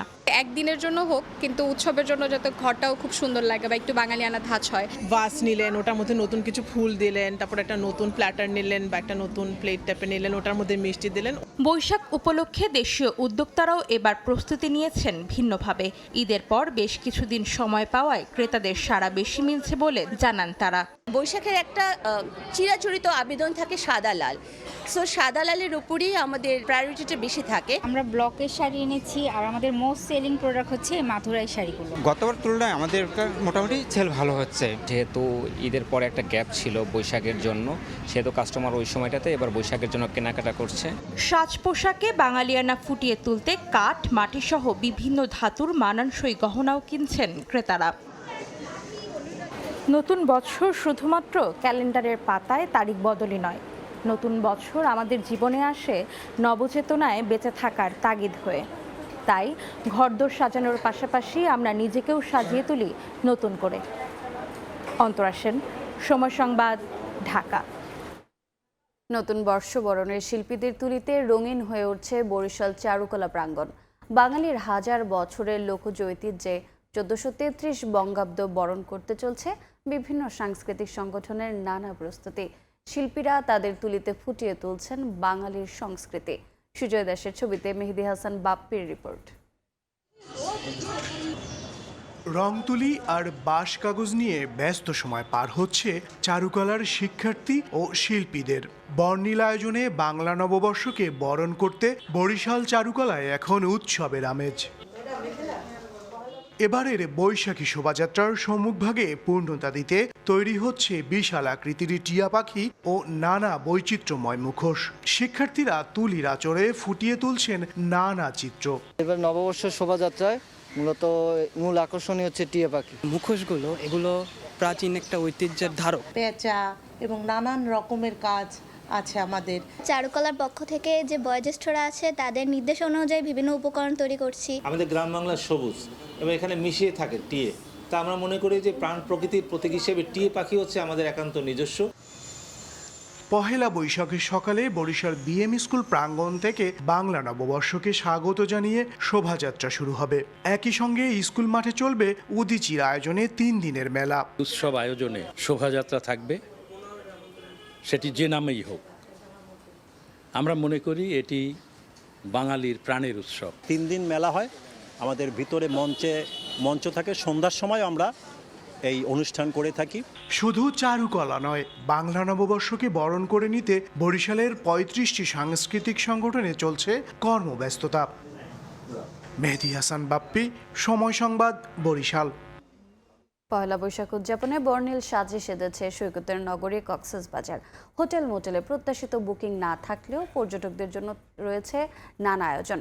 সৈকতের বালুচরেও বসছে বৈশাখী উৎসব। এদিকে ট্যুরিস্ট পুলিশের তত্ত্বাবধানে নেওয়া হয়েছে কয়েক স্তরের নিরাপত্তা ব্যবস্থা। মোহাম্মদ ফরাজের ক্যামেরায় বিস্তারিত জানাচ্ছেন সুজাউদ্দিন রুবেল। সৈকত পাড়ে তারা কামানের হোটেলগুলোতে যেন ব্যস্ততার শেষ নেই। পহেলা বৈশাখ ঘিরে চলছে শেষ মুহূর্তের প্রস্তুতি। আলপনায় রঙিন হয়ে উঠেছে হোটেল প্রাঙ্গণ। শিল্পীর তুলির আঁচড়ে ফুটে উঠছে বৈশাখের রূপ। হোটেলের বাইরের পাশাপাশি ভেতরেও সাজসজ্জায় যোগ হয়েছে বৈশাখের ছোঁয়া। বসানো হয়েছে বৈশাখী মেলার স্টল, টাঙানো হয়েছে নানা আয়োজনের ব্যানার। আমরা এখানে পিঠা উৎসব করেছি, মেহেদি উৎসবের একটা আয়োজন রেখেছি, আমাদের মিউজিক্যাল একটা বাংলা বাউল গানের একটা আয়োজন রেখেছি। বৈশাখীর একটা মেলা আছে, ট্রেডিশনালি যে মেলাটা হয়, এর বাহিরে একটা বুফে লাঞ্চ থাকবে। 55% ডিসকাউন্ট রুমের ট্যারিফের উপরে পিঠা উৎসবের আছে, সাথে আমরা ব্রেকফাস্ট, সুইমিং পুল কমপ্লিমেন্টারি দিচ্ছি। শুধু হোটেলেই নয়, সমুদ্র সৈকতের বালুচরেও বসছে বৈশাখী উৎসব। সাংস্কৃতিক অনুষ্ঠান আর বৈশাখী মেলা ঘিরে মুখর হয়ে উঠছে পুরো এলাকা। পর্যটন সংশ্লিষ্টদের আশা, নববর্ষে বাড়বে পর্যটকের আগমন, চাঙ্গা হবে পর্যটন খাত। পর্যটকদেরকে সর্বোচ্চ সেবা দিয়ে কক্সবাজারে যাতে একটা পর্যটক এসে তাদের ভ্রমণকে সুন্দরভাবে উপভোগ করতে পারে, এই ব্যবস্থাটা আমরা রেখেছি। ট্যুরিস্ট পুলিশ জানিয়েছে, পর্যটকদের নিরাপত্তা নিশ্চিত করতে গড়ে তোলা হয়েছে কয়েক স্তরে নিরাপত্তা বলয়। বিচের মধ্যে 3 স্তরের নিরাপত্তা ব্যবস্থা গ্রহণ করা হয়েছে। এছাড়া আমাদের মোবাইল টিম 24 ঘন্টা ডিউটি করবে। এই পহেলা বৈশাখ আমাদের 3 দিনের জন্য বিশেষ ব্যবস্থা গ্রহণ করা হয়েছে। বর্ণিল আয়োজন আর বাড়তি নিরাপত্তায় পর্যটকদের স্বাগত জানাতে প্রস্তুত কক্সবাজার। সংশ্লিষ্টদের আশা, উৎসবমুখর পরিবেশে প্রাণ ফিরে পাবে পর্যটন খাত। সুজাউদ্দিন রুবেল, সময় সংবাদ, কক্সবাজার। বৈশাখী মেলাকে কেন্দ্র করে ব্যস্ত ঝালকাঠি শীতল পাটির কারিগররা। চট্টগ্রামের জব্বারের বলি খেলা সহ সারা দেশের বড় সড়ো মেলায় বিক্রি হবে জেলার ব্র্যান্ড পণ্যটি। বিগত বছরের শঙ্কা কাটিয়ে লাভের প্রত্যাশা সংশ্লিষ্টদের। পলাশরায়ের পাঠানো তথ্য ও শামীম হোসেনের ছবিতে রিপোর্ট।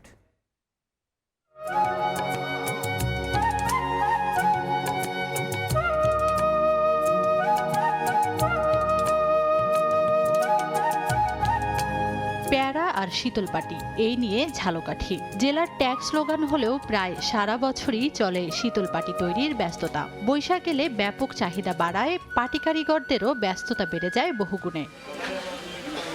ঝালকাঠির রাজপুর, নলছিটি এবং সদর উপজেলার 3 শতাধিক পরিবার বংশ পরম্পরায় শীতল পাটি তৈরির ঐতিহ্য টিকিয়ে রেখেছেন। বছরের অন্য সময়ের চেয়ে বৈশাখের চাহিদা বেড়ে যাওয়ায় গ্রামগুলোতে ঘরে ঘরে চলে পাটিকারকদের নিপুণ হাতের কারুকার্য। তবে চট্টগ্রামের জব্বারের বলি খেলাসহ সারা দেশের বৈশাখী মেলায় শীতল পাটির মতো ঐতিহ্যবাহী শিল্পপণ্য তুলে ধরতে সরকারের বিশেষ সহযোগিতার আশা সংশ্লিষ্টদের। মেলার জন্য আমরা পাটি তৈরি করতে আছি, সবাই এনে এই কাজে ব্যস্ত। বলি খেলার মেলায় একটু আমাকে পাটির একটু দামটা বেশি পাই, এখন সবাই পাটি বানাবার চেষ্টা করতে আছে। বৈশাখী মেলা উপলক্ষে এটার একটু মূল্য ভালো পাই। বিভিন্ন হাতে ঘুরে মধ্যপ্রাচ্যেও রপ্তানি হচ্ছে এই শীতল পাটি। সকলের সহযোগিতায় এই ধারা অব্যাহত থাকলে লাভবান হবে পাটি কারিগররা। দেশের গণ্ডি পেরিয়ে বিদেশে 15টি দেশে আমাদের শীতল পাটি রপ্তানি হচ্ছে।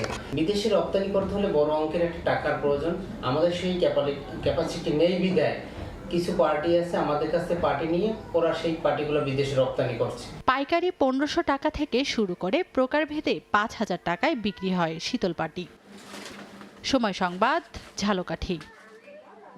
ভোরের সময় ছিল আমার কাছে। পরবর্তী সংবাদগুলো জানাতে যুক্ত হবেন আমিরুল ইসলাম আলিফ। ধন্যবাদ রোজা।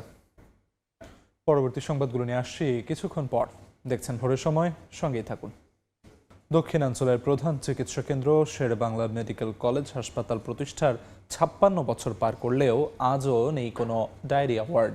ফলে রোগীদের একমাত্র ভরসা শতবর্ষী জেনারেল হাসপাতাল, কিন্তু সেখানেও অব্যবস্থাপনার শোচনীয় চিত্র। শয্যা সংকটে নারী পুরুষ রোগীদের চিকিৎসা নিতে হচ্ছে একই ওয়ার্ডে। দীর্ঘমেয়াদী নির্মাণের দোহাইয়ে আটকে আছে হাসপাতালটির অবকাঠামো উন্নয়ন। বিস্তারিত সুজয় দাসের তোলা ছবিতে, মেহেদি হাসান বাপ্পির রিপোর্টে।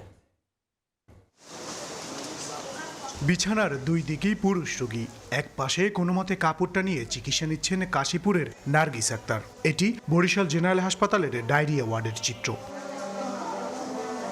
100 শয্যার এই হাসপাতালে আলাদা ইউনিট না থাকায় একই কক্ষে পাশাপাশি বেডে চিকিৎসা নিতে হচ্ছে নারী ও পুরুষদের। ফলে অসুস্থতার সঙ্গে যোগ হয়েছে চরম সামাজিক অস্বস্তি।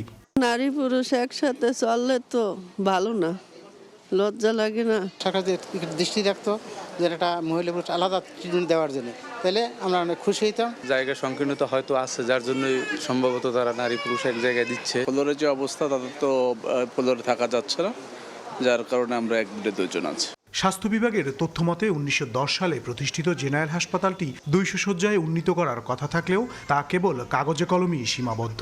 অন্যদিকে 1968 সালে প্রতিষ্ঠিত সেবাচিমের ডায়রিয়া ওয়ার্ড না থাকায় সব চাপ এসে পড়েছে এখানে। মাত্র 4 শয্যার বিপরীতে প্রতিদিন গড়ে রোগী থাকছেন 20 থেকে 25 জন। প্রতি বছরের মার্চ থেকে জুলাই পর্যন্ত এই রোগের প্রকোপ তীব্র হয়। মার্চ মাস থেকে জুলাই মাস পর্যন্ত রোগী বেশি থাকে। রোগীর চিকিৎসা দিতে গিয়ে আমাদের আসলে হিমশিম খেতে হয়। জায়গার স্বল্পতা, আমাদের দেখা যায় অনেক রোগী হলে আমাদের ফ্লোরে দিতে হয়, সেক্ষেত্রে তো আমাদের একটু কাজ করতে অসুবিধা হয়। এদিকে মাঝপথে আটকে আছে হাসপাতালটির অবকাঠামো নির্মাণ, ফলে বাধ্য হয়েই টিনশেড ভবনে চিকিৎসা দিতে হচ্ছে রোগীদের। তাঁবু টানিয়ে আমরা রোগীদেরকে সেবা দিয়েছি। আশা করি আমরা যে কোনো আপৎকালীন অবস্থার জন্য আমরা আশা করি আমরা সমাধান করতে পারবো। হাসপাতালের তথ্যমতে গত 5 বছরে জেনারেল হাসপাতাল থেকে 50,000 মানুষ ডায়রিয়া রোগের চিকিৎসা নিয়েছেন। মেহেদি হাসান বাপ্পি, সময় সংবাদ, বরিশাল। সিলেটের বিভিন্ন সীমান্ত জব্দ হয়েছে 93,50,000 টাকার বেশি মূল্যের ভারতীয় পণ্য। বিজিবি জানায় শনিবার মধ্যরাত থেকে রোববার ভোর পর্যন্ত বাংলাবাজার, তামাবিল, লোবিয়া, প্রতাপপুর, মিনাটিলা, সোনারহাট, শ্রীপুর ও বিছানাকান্দি সীমান্ত এলাকায় ব্যাটালিয়ন 48 বিজিবির সদস্যরা অভিযান চালায়। এ সময় ভারতীয় চিনি, চা, কম্বল, প্রসাধনী ও মদ উদ্ধার করা হয়। এছাড়া জব্দ করা হয় গরু ও মহিষ।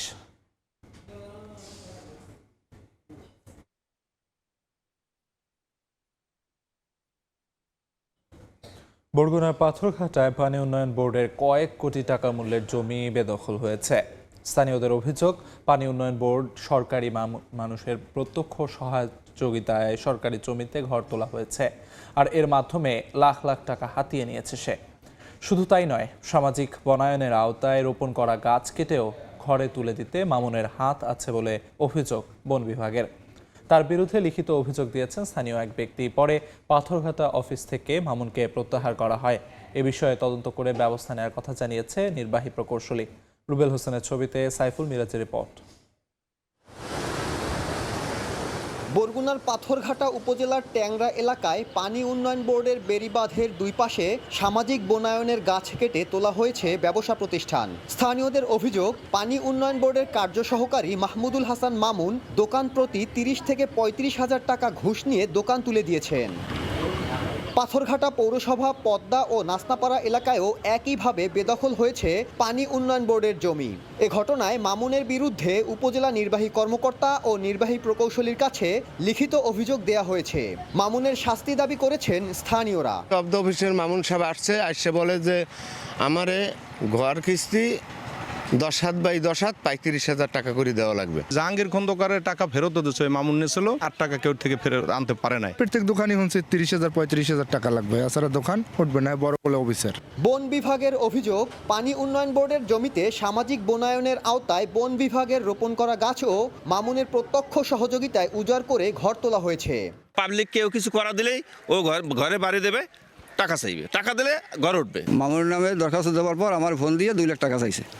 আমি তার টাকা দিতে পারি না, হ্যাঁ আমার বয় দেখাইছে। সে একজন সরকারি কর্মকর্তা, সে তো ধরাছোঁয়ার বাইরে থাকে। তাকে জিজ্ঞাসা করলে সে তো বলবে না যে হ্যাঁ আমি উঠাইতে বলছি বা আমি টাকা নিয়েছি। যদিও এসব অভিযোগ অস্বীকার করেছেন মামুন। তার দাবি, 5 আগস্টের পর কোনো কিছুই তার নিয়ন্ত্রণে ছিল না। আর ঘটনা জানাজানি হওয়ার পর মামুনকে পাথরঘাটা থেকে প্রত্যাহার করা হয়েছে। এ ঘটনায় ব্যবস্থা নেওয়ার আশ্বাস নির্বাহী প্রকৌশলীর। যারা সুবিধাভোগী লোক, যারা ভূমিদস্যু, তারা আসলে সুবিধা নেওয়ার জন্য এরা এই কথাগুলো বলতেছে, যাতে করে আমাকে কোণঠাসা করতে পারলে ওরা এই জায়গাগুলো দখল করতে পারবে। পাথরঘাটায় যে জায়গায় নতুন আমরা কিছু বিল্ডিং বা অবকাঠামো অবৈধভাবে বাঁধের উপর গড়ে তোলার প্রবণতা পাচ্ছি মানুষের মাঝে, যে জায়গায় আমরা অভিযোগগুলো পাচ্ছি সেগুলো তাৎক্ষণিকভাবে আমরা ব্যবস্থা নিচ্ছি, আইনগত ব্যবস্থা। এবং আগের যে অবকাঠামো অবৈধভাবে গড়ে ওঠা আছে সেগুলো ভাঙানোর জন্য আমরা উচ্ছেদ প্রক্রিয়ার মধ্যে আছি। মামুনের অনিয়মের বিষয়ে গত 3 মার্চ স্থানীয় জাহাঙ্গীর নামের এক ব্যক্তি উপজেলা নির্বাহী কর্মকর্তা ও নির্বাহী প্রকৌশলীর কাছে লিখিত অভিযোগ দেন। পরদিন তাকে পানি উন্নয়ন বোর্ডের পাথরঘাটা অফিস থেকে প্রত্যাহার করে বরগুনা জেলা কার্যালয়ে আনা হয়েছে। সাইফুল মিরাজ, সময় সংবাদ, বরগুনা। নওগাঁয় ভুল চিকিৎসায় প্রসূতির মৃত্যুর অভিযোগ উঠেছে। ব্যবস্থা নেওয়ার দাবিতে মানববন্ধন হয়েছে। রোববার সকালে শহরের মুক্তির মোড় এলাকায় এই মানববন্ধন হয়। নিহতের স্বজনরা ছাড়াও এতে অংশ নেন বিভিন্ন শ্রেণী পেশার মানুষ।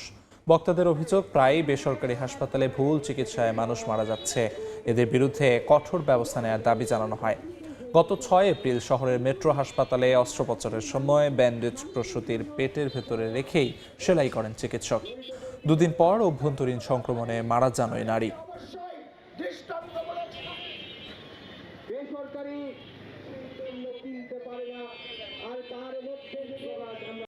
দেখছেন ভোরের সময়।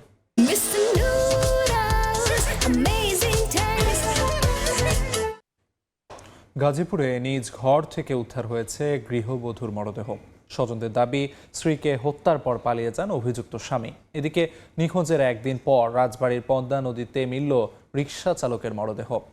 এছাড়া সুনামগঞ্জে বাঁধের পাড় ধসে মাটি চাপা পড়ে প্রাণ গেছে কৃষকের। গাজীপুরের শ্রীপুরের জংলাপাড়ার মাসুদ মিয়ার বাড়িতে ভাড়া থাকতেন ঝর্ণা অপু দম্পতি। স্বজনদের অভিযোগ, শনিবার রাতে ঝর্ণাকে হত্যা করে বিষয়টি প্রতিবেশী তানিয়াকে জানান অপু। পরে বাড়িওয়ালা মাসুদ মিয়াকে বিষয়টি জানানো হয়। খবর পেয়ে তালাবদ্ধ ঘর থেকে ঝর্ণার মরদেহ উদ্ধার করে পুলিশ। পলাতক রয়েছেন অভিযুক্ত অপু। রোববার সকালে রাজবাড়ী সদর উপজেলার উড়াকান্দা গ্রামে পদ্মা নদী থেকে উদ্ধার করা হয় রিকশা চালক লিটন খানের মরদেহ।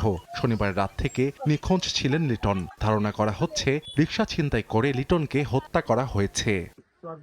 এদিকে রোববার সকালে মাগুরার মোহাম্মদপুরে আকুব্বর মোল্লার বাড়িতে অভিযান চালায় মাদকদ্রব্য নিয়ন্ত্রণ অধিদপ্তর। গাঁজাসহ আটক করা হয় আকুব্বরকে। জিজ্ঞাসাবাদের এক পর্যায়ে অসুস্থ হয়ে পড়লে আকুব্বরকে নেওয়া হয় সদর হাসপাতালে। সেখানে চিকিৎসক তাকে মৃত ঘোষণা করেন। বান্দরবানের বালাঘাটা এলাকায় আগুন লাগে একটি বসতঘরে। খবর পেয়ে ঘটনাস্থলে পৌঁছে আগুন নিয়ন্ত্রণে আনে ফায়ার সার্ভিস। পরে ঘর থেকে উদ্ধার করা হয় প্রতিবন্ধী নারীর দগ্ধ মরদেহ। এছাড়া সুনামগঞ্জের মধ্যনগর উপজেলার গুরমার হাওরের ৮ নম্বর উপপ্রকল্পের কাজ করছিলেন আরমান মিয়া সহ কয়েকজন কৃষক। এক পর্যায়ে বাঁধের পাড় ধসে পড়লে চাপা পড়েন আরমান। স্থানীয়রা ঘণ্টাব্যাপী চেষ্টা চালিয়ে তাকে উদ্ধার করে। ধর্মপাশা উপজেলা স্বাস্থ্য কমপ্লেক্সে নেওয়া হলে চিকিৎসক তাকে মৃত ঘোষণা করেন। সাহাল আব্দুল্লাহ হালভি, সময় সংবাদ। হামের প্রাদুর্ভাবে নাকাল সারা দেশ। পটুয়াখালীতে প্রতিদিনই ভর্তি হচ্ছে হাম উপসর্গে আক্রান্ত শিশুরা। এ বিষয়ে বিস্তারিত জানাতে পটুয়াখালী থেকে আমাদের সঙ্গে যুক্ত হচ্ছেন রিপোর্টার মনির হোসেন বাদল। সরাসরি যাচ্ছি তার কাছে। পটুয়াখালীতে কিন্তু দিন দিন হামের যে প্রাদুর্ভাব রয়েছে, প্রাদুর্ভাব কিন্তু বেড়েই চলেছে। পটুয়াখালী মেডিকেল কলেজ হাসপাতালে কিন্তু আজকে আমরা দেখেছি যে পটুয়াখালী মেডিকেল কলেজ হাসপাতালে কিন্তু হামের জন্য একটি আলাদা ওয়ার্ড করা হয়েছে। এই ওয়ার্ডে কিন্তু এখন বর্তমানে 20টি বেড রয়েছে। 20টি বেডের ভিতরে কিন্তু আজকে কিন্তু আমরা দেখেছি 67 জন রোগী কিন্তু চিকিৎসা নিচ্ছেন। আর এই যে 67 জন রোগী চিকিৎসা নিচ্ছেন 20টি বেডের বিপরীতে, এর কিন্তু বেশিরভাগই রোগী কিন্তু দেখেছি যে মেঝেতে কিন্তু তারা চিকিৎসা নিচ্ছেন। এতে যারা অভিভাবক বা স্বজনরা আসছেন তারা কিন্তু আসলে একটি ভোগান্তির মধ্যে পড়েছেন, যেহেতু একটি বেডে কিন্তু 2 থেকে 3 জন শিশু চিকিৎসা নিচ্ছে। আর যেহেতু ছোট ছোট শিশুরা এই যে হামের জন্য চিকিৎসা নিচ্ছেন, এতে এক বেডে 2-3 জন থাকা আর মায়েদের থাকা, এতে কিন্তু চিকিৎসক যারা দিচ্ছে তাদের সমস্যা হচ্ছে একদিকে, আর অপরদিকে যারা চিকিৎসা নিচ্ছেন তাদেরও সমস্যা হচ্ছে। তবে পটুয়াখালী জেলায় এ পর্যন্ত কোনো হামের কোনো মৃত্যু হয় নাই।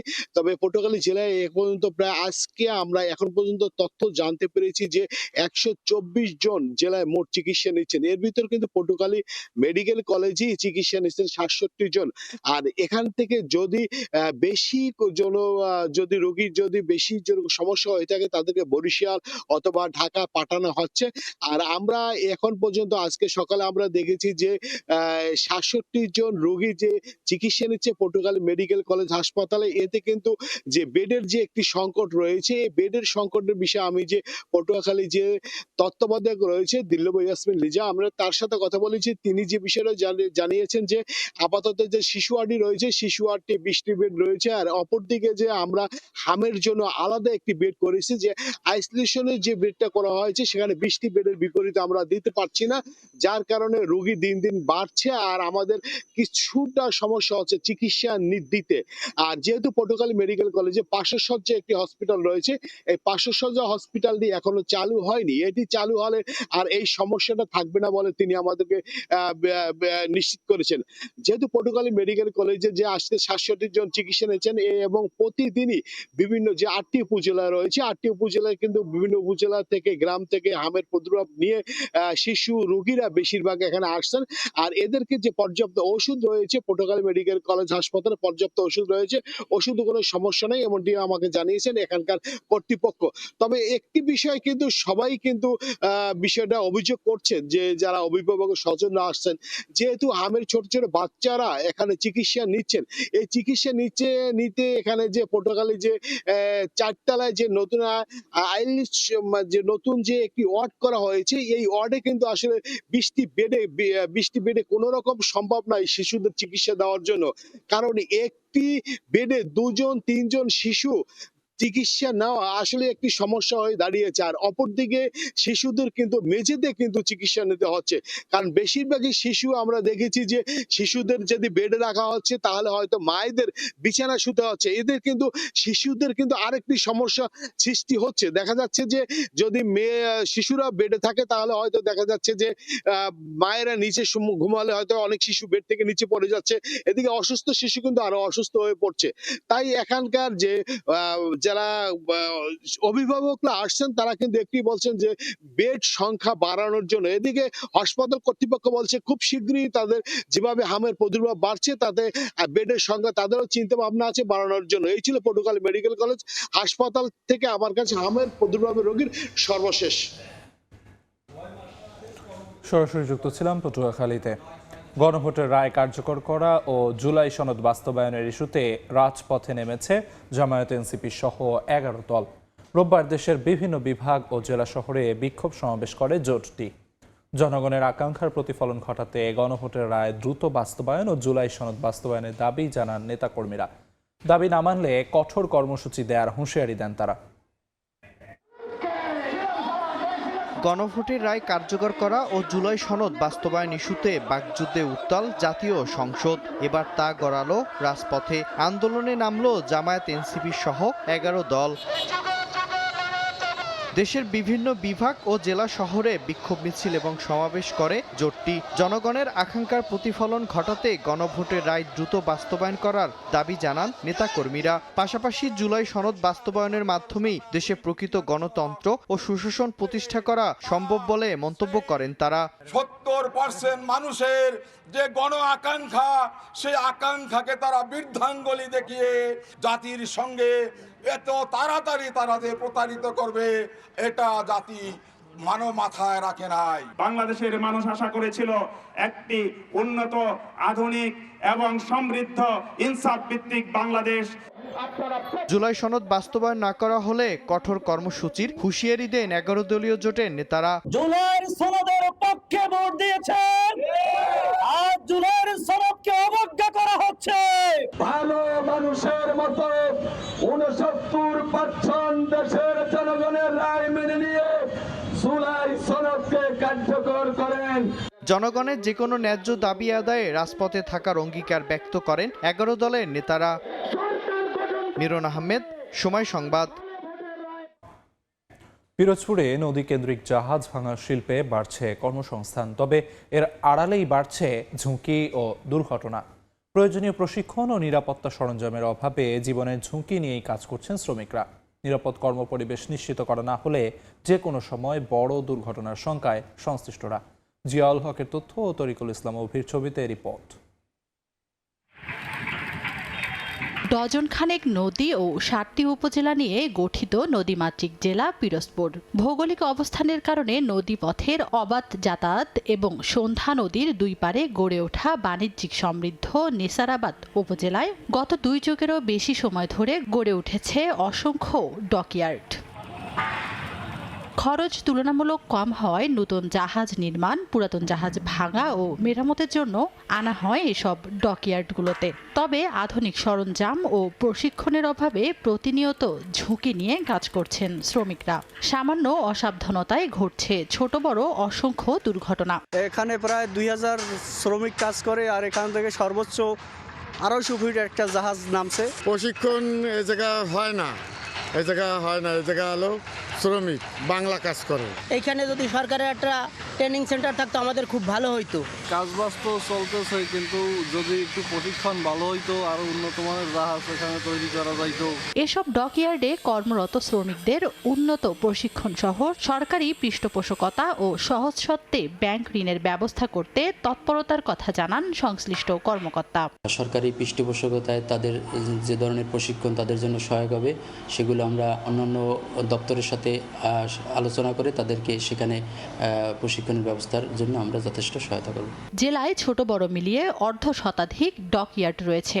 এসব ডকইয়ার্ডে কর্মসংস্থান তৈরি হয়েছে প্রায় 10,000 শ্রমিকের। সময় সংবাদ, পিরোজপুর। কর্ণফুলী নদীর তীরে গড়ে ওঠা অবৈধ স্থাপনা উচ্ছেদের দাবিতে চট্টগ্রামে মানববন্ধন হয়েছে। সকালে ফিরিঙ্গি বাজারে কর্ণফুলী নদীর তীরে মানববন্ধনের আয়োজন করে নদী ও খাল রক্ষা আন্দোলন, সাম্পান মাঝি এবং পরিবেশ সংগঠন বেলা। বক্তারা বলেন, গুরুত্বপূর্ণ নদী রক্ষায় মাঠে না নামলে সরকারকে প্রত্যাখ্যান করবে জনগণ। আরও বলেন, দখল না ঠেকানো গেলে হুমকিতে পড়বে নদী কেন্দ্রিক অর্থনীতি।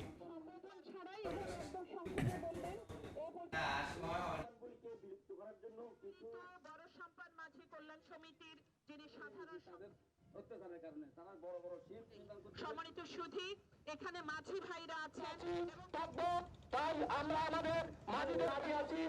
এবং বরিশাল নগরীতে যানজট নিরসন ও ফুটপাত দখলমুক্ত করতে উচ্ছেদ অভিযান চালিয়েছে সিটি কর্পোরেশন। রোববার সকালে নগর ভবনের সামনে থেকে এই অভিযান শুরু হয়। লঞ্চঘাট ও বিবির পুকুর পাড় এলাকায় গুঁড়িয়ে দেওয়া হয় অবৈধ স্থাপনা। ব্যবসায়ীদের দাবি, পুনর্বাসন ছাড়া উচ্ছেদ অভিযান অমানবিক। এদিকে পথচারীরা জানিয়েছেন, ফুটপাতে অবৈধ দখলদারিত্ব সরানোয় যানজট থেকে কিছুটা হলেও মুক্তি মিলবে। নগর ভবন কর্তৃপক্ষ জানিয়েছে, কয়েকদিন ধরে এই অবৈধ স্থাপনা সরিয়ে নিতে সতর্ক করা হয়েছে। এই অভিযান চলমান থাকবে।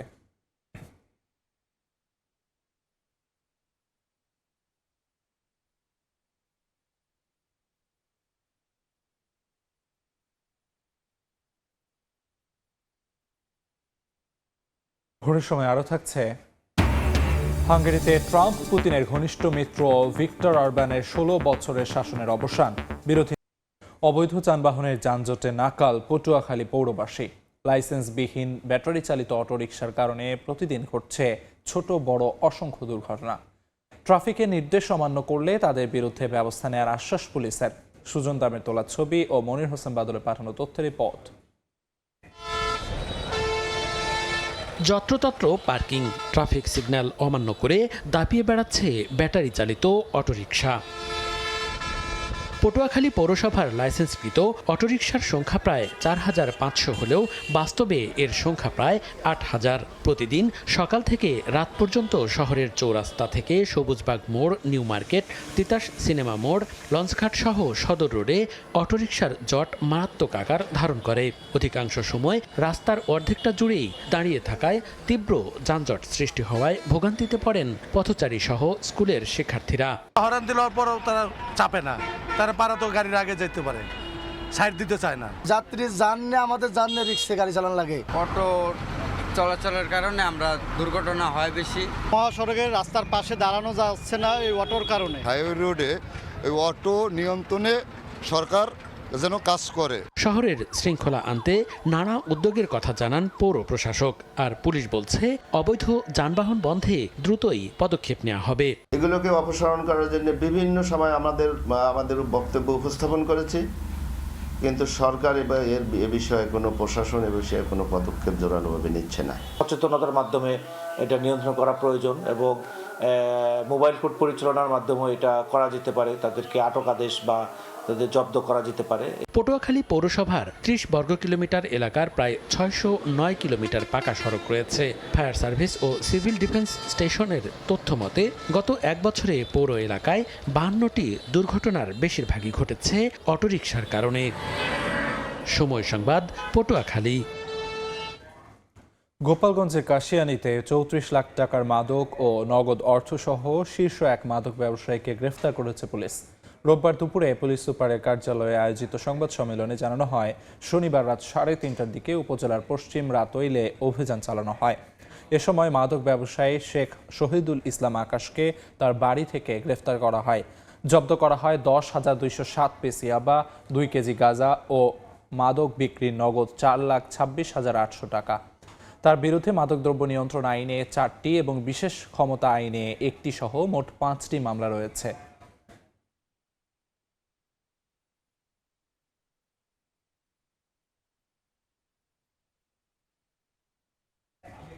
ঝিনাইদহে 2 বাসের চাপায় নিহত হয়েছেন ব্যবসায়ী। রোববার বিকেলে কালীগঞ্জের বাস স্ট্যান্ড এলাকায় এ দুর্ঘটনা ঘটে। স্থানীয়রা জানান, সড়কে 2 বাসের মাঝখানে আটকা পড়েন উসমান আলী। এক পর্যায়ে 2 বাসের মাঝে চাপা পড়ে গুরুতর আহত হন তিনি। তাকে উদ্ধার করে উপজেলা স্বাস্থ্য কেন্দ্রে নেওয়া হলে চিকিৎসক মৃত ঘোষণা করেন। নিহত উসমান আলী ফেরি করে বিভিন্ন পণ্য বিক্রি করতেন।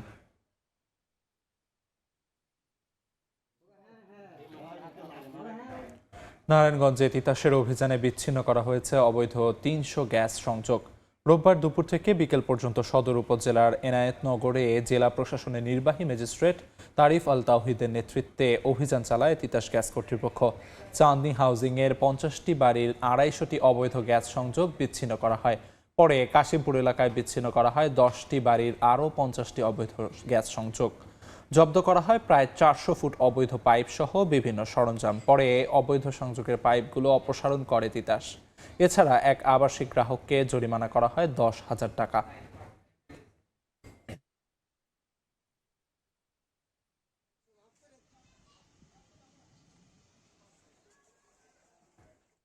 উৎসবে রঙে এখন রঙিন পাহাড়ি জেলা রাঙামাটি। ক্ষুদ্র নৃগোষ্ঠী সম্প্রদায়ের প্রধান সামাজিক উৎসব বৈশাখীতে মেতেছেন ভক্তরা। সে খবর জানাতে রাঙামাটি থেকে যুক্ত হচ্ছেন সহকর্মী হেফাজত সবুজ। অনুষ্ঠান হচ্ছে যেটি আসলে সর্বাধিক বৈশাখী নামে পরিচিত। এটি 3 দিন ব্যাপী একটি আয়োজন। তো আজকে রাঙামাটিতে যেটি হচ্ছে সেটি হলো যে মূল বিজু বলা হয়ে থাকে। চাকমা সম্প্রদায় যেমন গতকাল ছিল ফুল বিজু, আজকে হলো মূল বিজু। এই মূল বিজুতে মূলত এখানকার যে পাহাড়ি সম্প্রদায় আছেন তারা আসলে পাজন দিয়ে মানুষকে আপ্যায়ন করে। তো সেই পাজনই আসলে এখন এই মুহূর্তে এখানে কোটা হচ্ছে। আপনারা দেখতে পাচ্ছেন যে বিভিন্ন ধরনের সবজিকে এখানে কাটা হচ্ছে সকাল থেকে। আসলে এখন পাহাড়ের প্রতিটি বাড়িতে প্রতিটি গ্রামে এরকম তারা দলবদ্ধভাবে হয়ে একে অপরকে সহায়তা করেন সবজি কাটার। এই যে সবজিগুলি কাটা হচ্ছে এই সবজিগুলি আসলে রান্না করার পরে হয়তো 12টা-1টার দিকে প্রত্যেক বাসায় যে অতিথি আসবেন তাদেরকে আপ্যায়ন করা হবে। আমরা আজকে যেখানে আছি এখানে আমরা এসে যেটা দেখতে পেরেছি যে এখানে আমাদের পরিচিত যেমন মিষ্টি কুমড়া, তারপরে কাঁঠাল, কচু, আলু, বাঁশকরল, তাড়া, এইগুলো মিলিয়ে প্রায় 51 প্রকার সবজি ওনারা এখানে কাটছেন এবং পরবর্তীতে ওনারা এগুলোকে রান্না করে মানুষকে পরিবেশন করবেন। এখানে একটি বিষয় আছে যে এই পাহাড়ি সম্প্রদায় তারা মনে করেন যে এই বিজুর পাজন যদি একজন ব্যক্তি এই বিজুর দিনে অন্তত 60টি বাড়িতে খায় তাহলে তিনি রোগ মুক্তি পাবেন এবং তার কোনো ধরনের রোগ বা অসুস্থতা হবে না। এটা ওনাদের বিশ্বাস। কারণ ওনারা মনে করেন যে বিভিন্ন প্রকার পাহাড়ি যে ভেষজ দিয়ে আসলে এই করা হচ্ছে, যার কারণে আসলে এর মধ্যে একটা যার কারণে এগুলো যদি অন্তত 7টা পরিবারে কেউ খেতে পারেন তাহলে তারা কোনো ধরনের রোগে আক্রান্ত হবেন না বলে এবং সারা প্রতিটি বছরই আসলে খুব ভালোভাবে যাবে এইভাবে তারা বলছে। এই বিজয় অনুষ্ঠানে শুধু যে আপনাদেরকে পাঁচজন বিষয়টি এমন নয়, পাঁচজনটা হলো যে বিজয়ের একমাত্র প্রধান আইটেম যে প্রত্যেকটি এই পাঁচজন সরবরাহ করা হবে। এছাড়া দেশীয় যত খাবার আছে বা বিনি চালের পিঠা আছে, তারপরে আমাদের যে ধরনের খাবার আছে বা বিদেশি খাবার আছে যেগুলো যে পাস্তা বলা যায়, নুডলস বলা যায়, চটপটি বলা যায়, বিরিয়ানি, এই ধরনের খাবার দিয়েও আসলে তারা অতিথিদের আপ্যায়ন করা যাবে। এক কথায় যদি বলি তাহলে সমতলে বা ইসলাম ধর্মাবলম্বীদের যে ঈদ, একটা ঈদের মতোই এই ধরনের আয়োজনটা আজকে চলবে রাঙামাটির প্রতিটি বাড়িতে।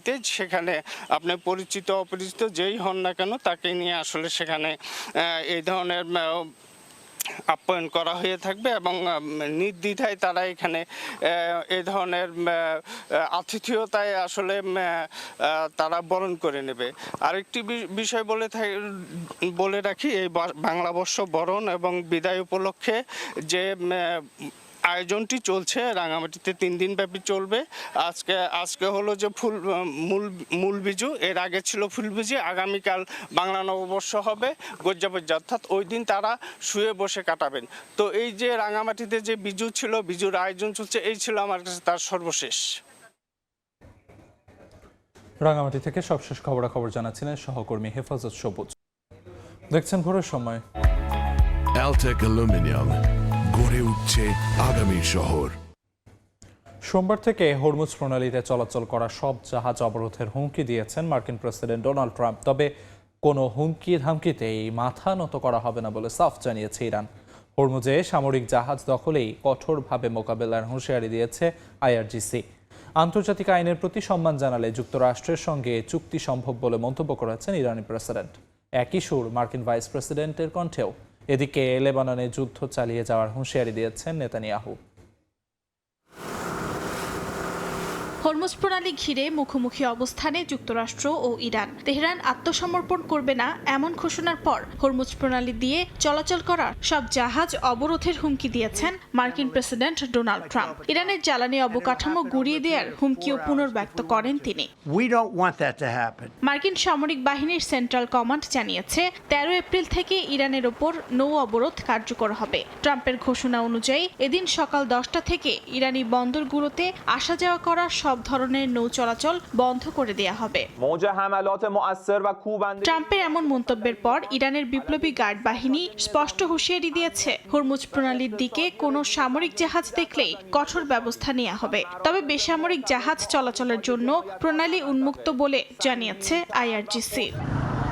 কোনো হুমকি ধামকিতেই মাথা নত করা হবে না বলে সাফ জানিয়েছে ইরান। তবে ট্রাম্প প্রশাসন আন্তর্জাতিক আইনের প্রতি সম্মান জানালে যুক্তরাষ্ট্রের সঙ্গে ইরানের চুক্তি অসম্ভব নয় বলে মন্তব্য করেছেন ইরানের প্রেসিডেন্ট মাসুদ পেজেশকিয়ান। রুশ প্রেসিডেন্ট ভ্লাদিমির পুতিনের সঙ্গে ফোনালাপে তিনি এই কথা বলেন।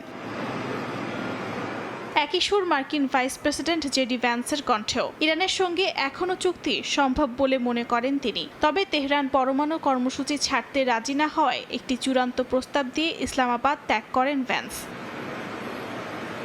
ইরান ও যুক্তরাষ্ট্রের মধ্যে চলমান উত্তেজনার প্রেক্ষাপটে যুদ্ধবিরতির মেয়াদ বাড়ানোর আহ্বান জানিয়েছে ওমান। রোববার সামাজিক যোগাযোগ মাধ্যম এক্সে দেয়া এক পোস্টে ওমানের পররাষ্ট্রমন্ত্রী এই আহ্বান জানান। ওমান দীর্ঘদিন ধরেই ইরান ও যুক্তরাষ্ট্র পারমাণবিক আলোচনায় মধ্যস্থতাকারীর ভূমিকা পালন করে আসছে। এদিকে লেবাননে অব্যাহত রয়েছে ইসরায়েলের হামলা। দক্ষিণাঞ্চলের একাধিক জায়গায় আক্রমণ চালিয়েছে দখলদার বাহিনী। লেবাননে যুদ্ধ চলবে বলে হুঁশিয়ারি দিয়েছেন ইসরায়েলের প্রধানমন্ত্রী বিনিয়ামিন নেতানিয়াহু। অর্জিতা শেহজিন, সময় সংবাদ। ইসলামাবাদে ওয়াশিংটন তেহরান বৈঠকে ইরানের জন্য কিছু অপরিবর্তনীয় শর্ত নির্ধারণ করেছিল যুক্তরাষ্ট্র। হোয়াইট হাউস জানায় এর মধ্যে ছিল ইউরেনিয়াম সমৃদ্ধকরণ বন্ধের পাশাপাশি প্রধান পারমাণবিক স্থাপনা ভেঙে ফেলা, হামাস, হিজবুল্লাহ ও হাউথিকে অর্থ সহায়তা বন্ধের পাশাপাশি হরমুজ খুলে দেওয়া, যার একটিতেও সম্মত হয়নি তেহরান। বিশ্লেষকরা বলছেন হরমুজ প্রণালীর কারণে ইরানের এসব শর্ত এখনই মেনে নেওয়ার সম্ভাবনা কম। পাকিস্তানে দীর্ঘ 21 ঘন্টার টানটান আলোচনার পরও যুক্তরাষ্ট্র ও ইরান কোনো সমঝোতায় পৌঁছাতে পারেনি। বৈঠক শেষে মার্কিন ভাইস প্রেসিডেন্ট জেডি ভ্যান্স ঘোষণা দেন ইরানের সঙ্গে যুদ্ধ অবসানের প্রচেষ্টা ব্যর্থ হয়েছে। রোববার হোয়াইট হাউস জানায় তারা ইরানের জন্য কিছু অপরিবর্তনীয় শর্ত ঠিক করেছিল। তবে এসব শর্তের বেশিরভাগই আগে থেকেই ইরান প্রত্যাখ্যান করে আসছে। 6 সপ্তাহের যুদ্ধের পরও তেহরান তার কঠোর অবস্থান ধরে রেখেছে। যুক্তরাষ্ট্রের শর্তগুলোর মধ্যে ছিল ইরানকে সব ধরনের ইউরেনিয়াম সমৃদ্ধকরণ বন্ধের পাশাপাশি তাদের প্রধান পারমাণবিক স্থাপনাগুলো ভেঙে ফেলতে হবে। এছাড়া মাটির নিচে রাখা প্রায় 400 কেজির বেশি উচ্চমাত্রার ইউরেনিয়াম তুলে দিতে হবে। সেই সঙ্গে ইরানকে আঞ্চলিক শান্তি ও নিরাপত্তা কাঠামোয় যুক্ত হতে হবে এবং হামাস, হিজবুল্লাহ ও হাউথিকে অর্থ সহায়তা বন্ধ করতে হবে। হরমুজ প্রণালী সম্পূর্ণ খুলে দেওয়ার পাশাপাশি নৌ চলাচলে কোনো শুল্ক নেওয়া যাবে না। তবে বিশ্লেষকদের মতে ইরানের শর্ত এখনই মেনে নেয়ার সম্ভাবনা কম। হরমুজ প্রণালী এখনও বন্ধ থাকায় তেহরান মনে করছে তাদের হাতে বড় ধরনের চাপ সৃষ্টির ক্ষমতা রয়েছে। অন্যদিকে ডোনাল্ড ট্রাম্প ও তার প্রশাসন বলছে যুদ্ধের পর ইরান অনেক দুর্বল হয়ে পড়েছে, তাই এখনই শর্ত মেনে নেয়াই তাদের জন্য ভালো। অর্জিতা শেহজিন, সময় সংবাদ।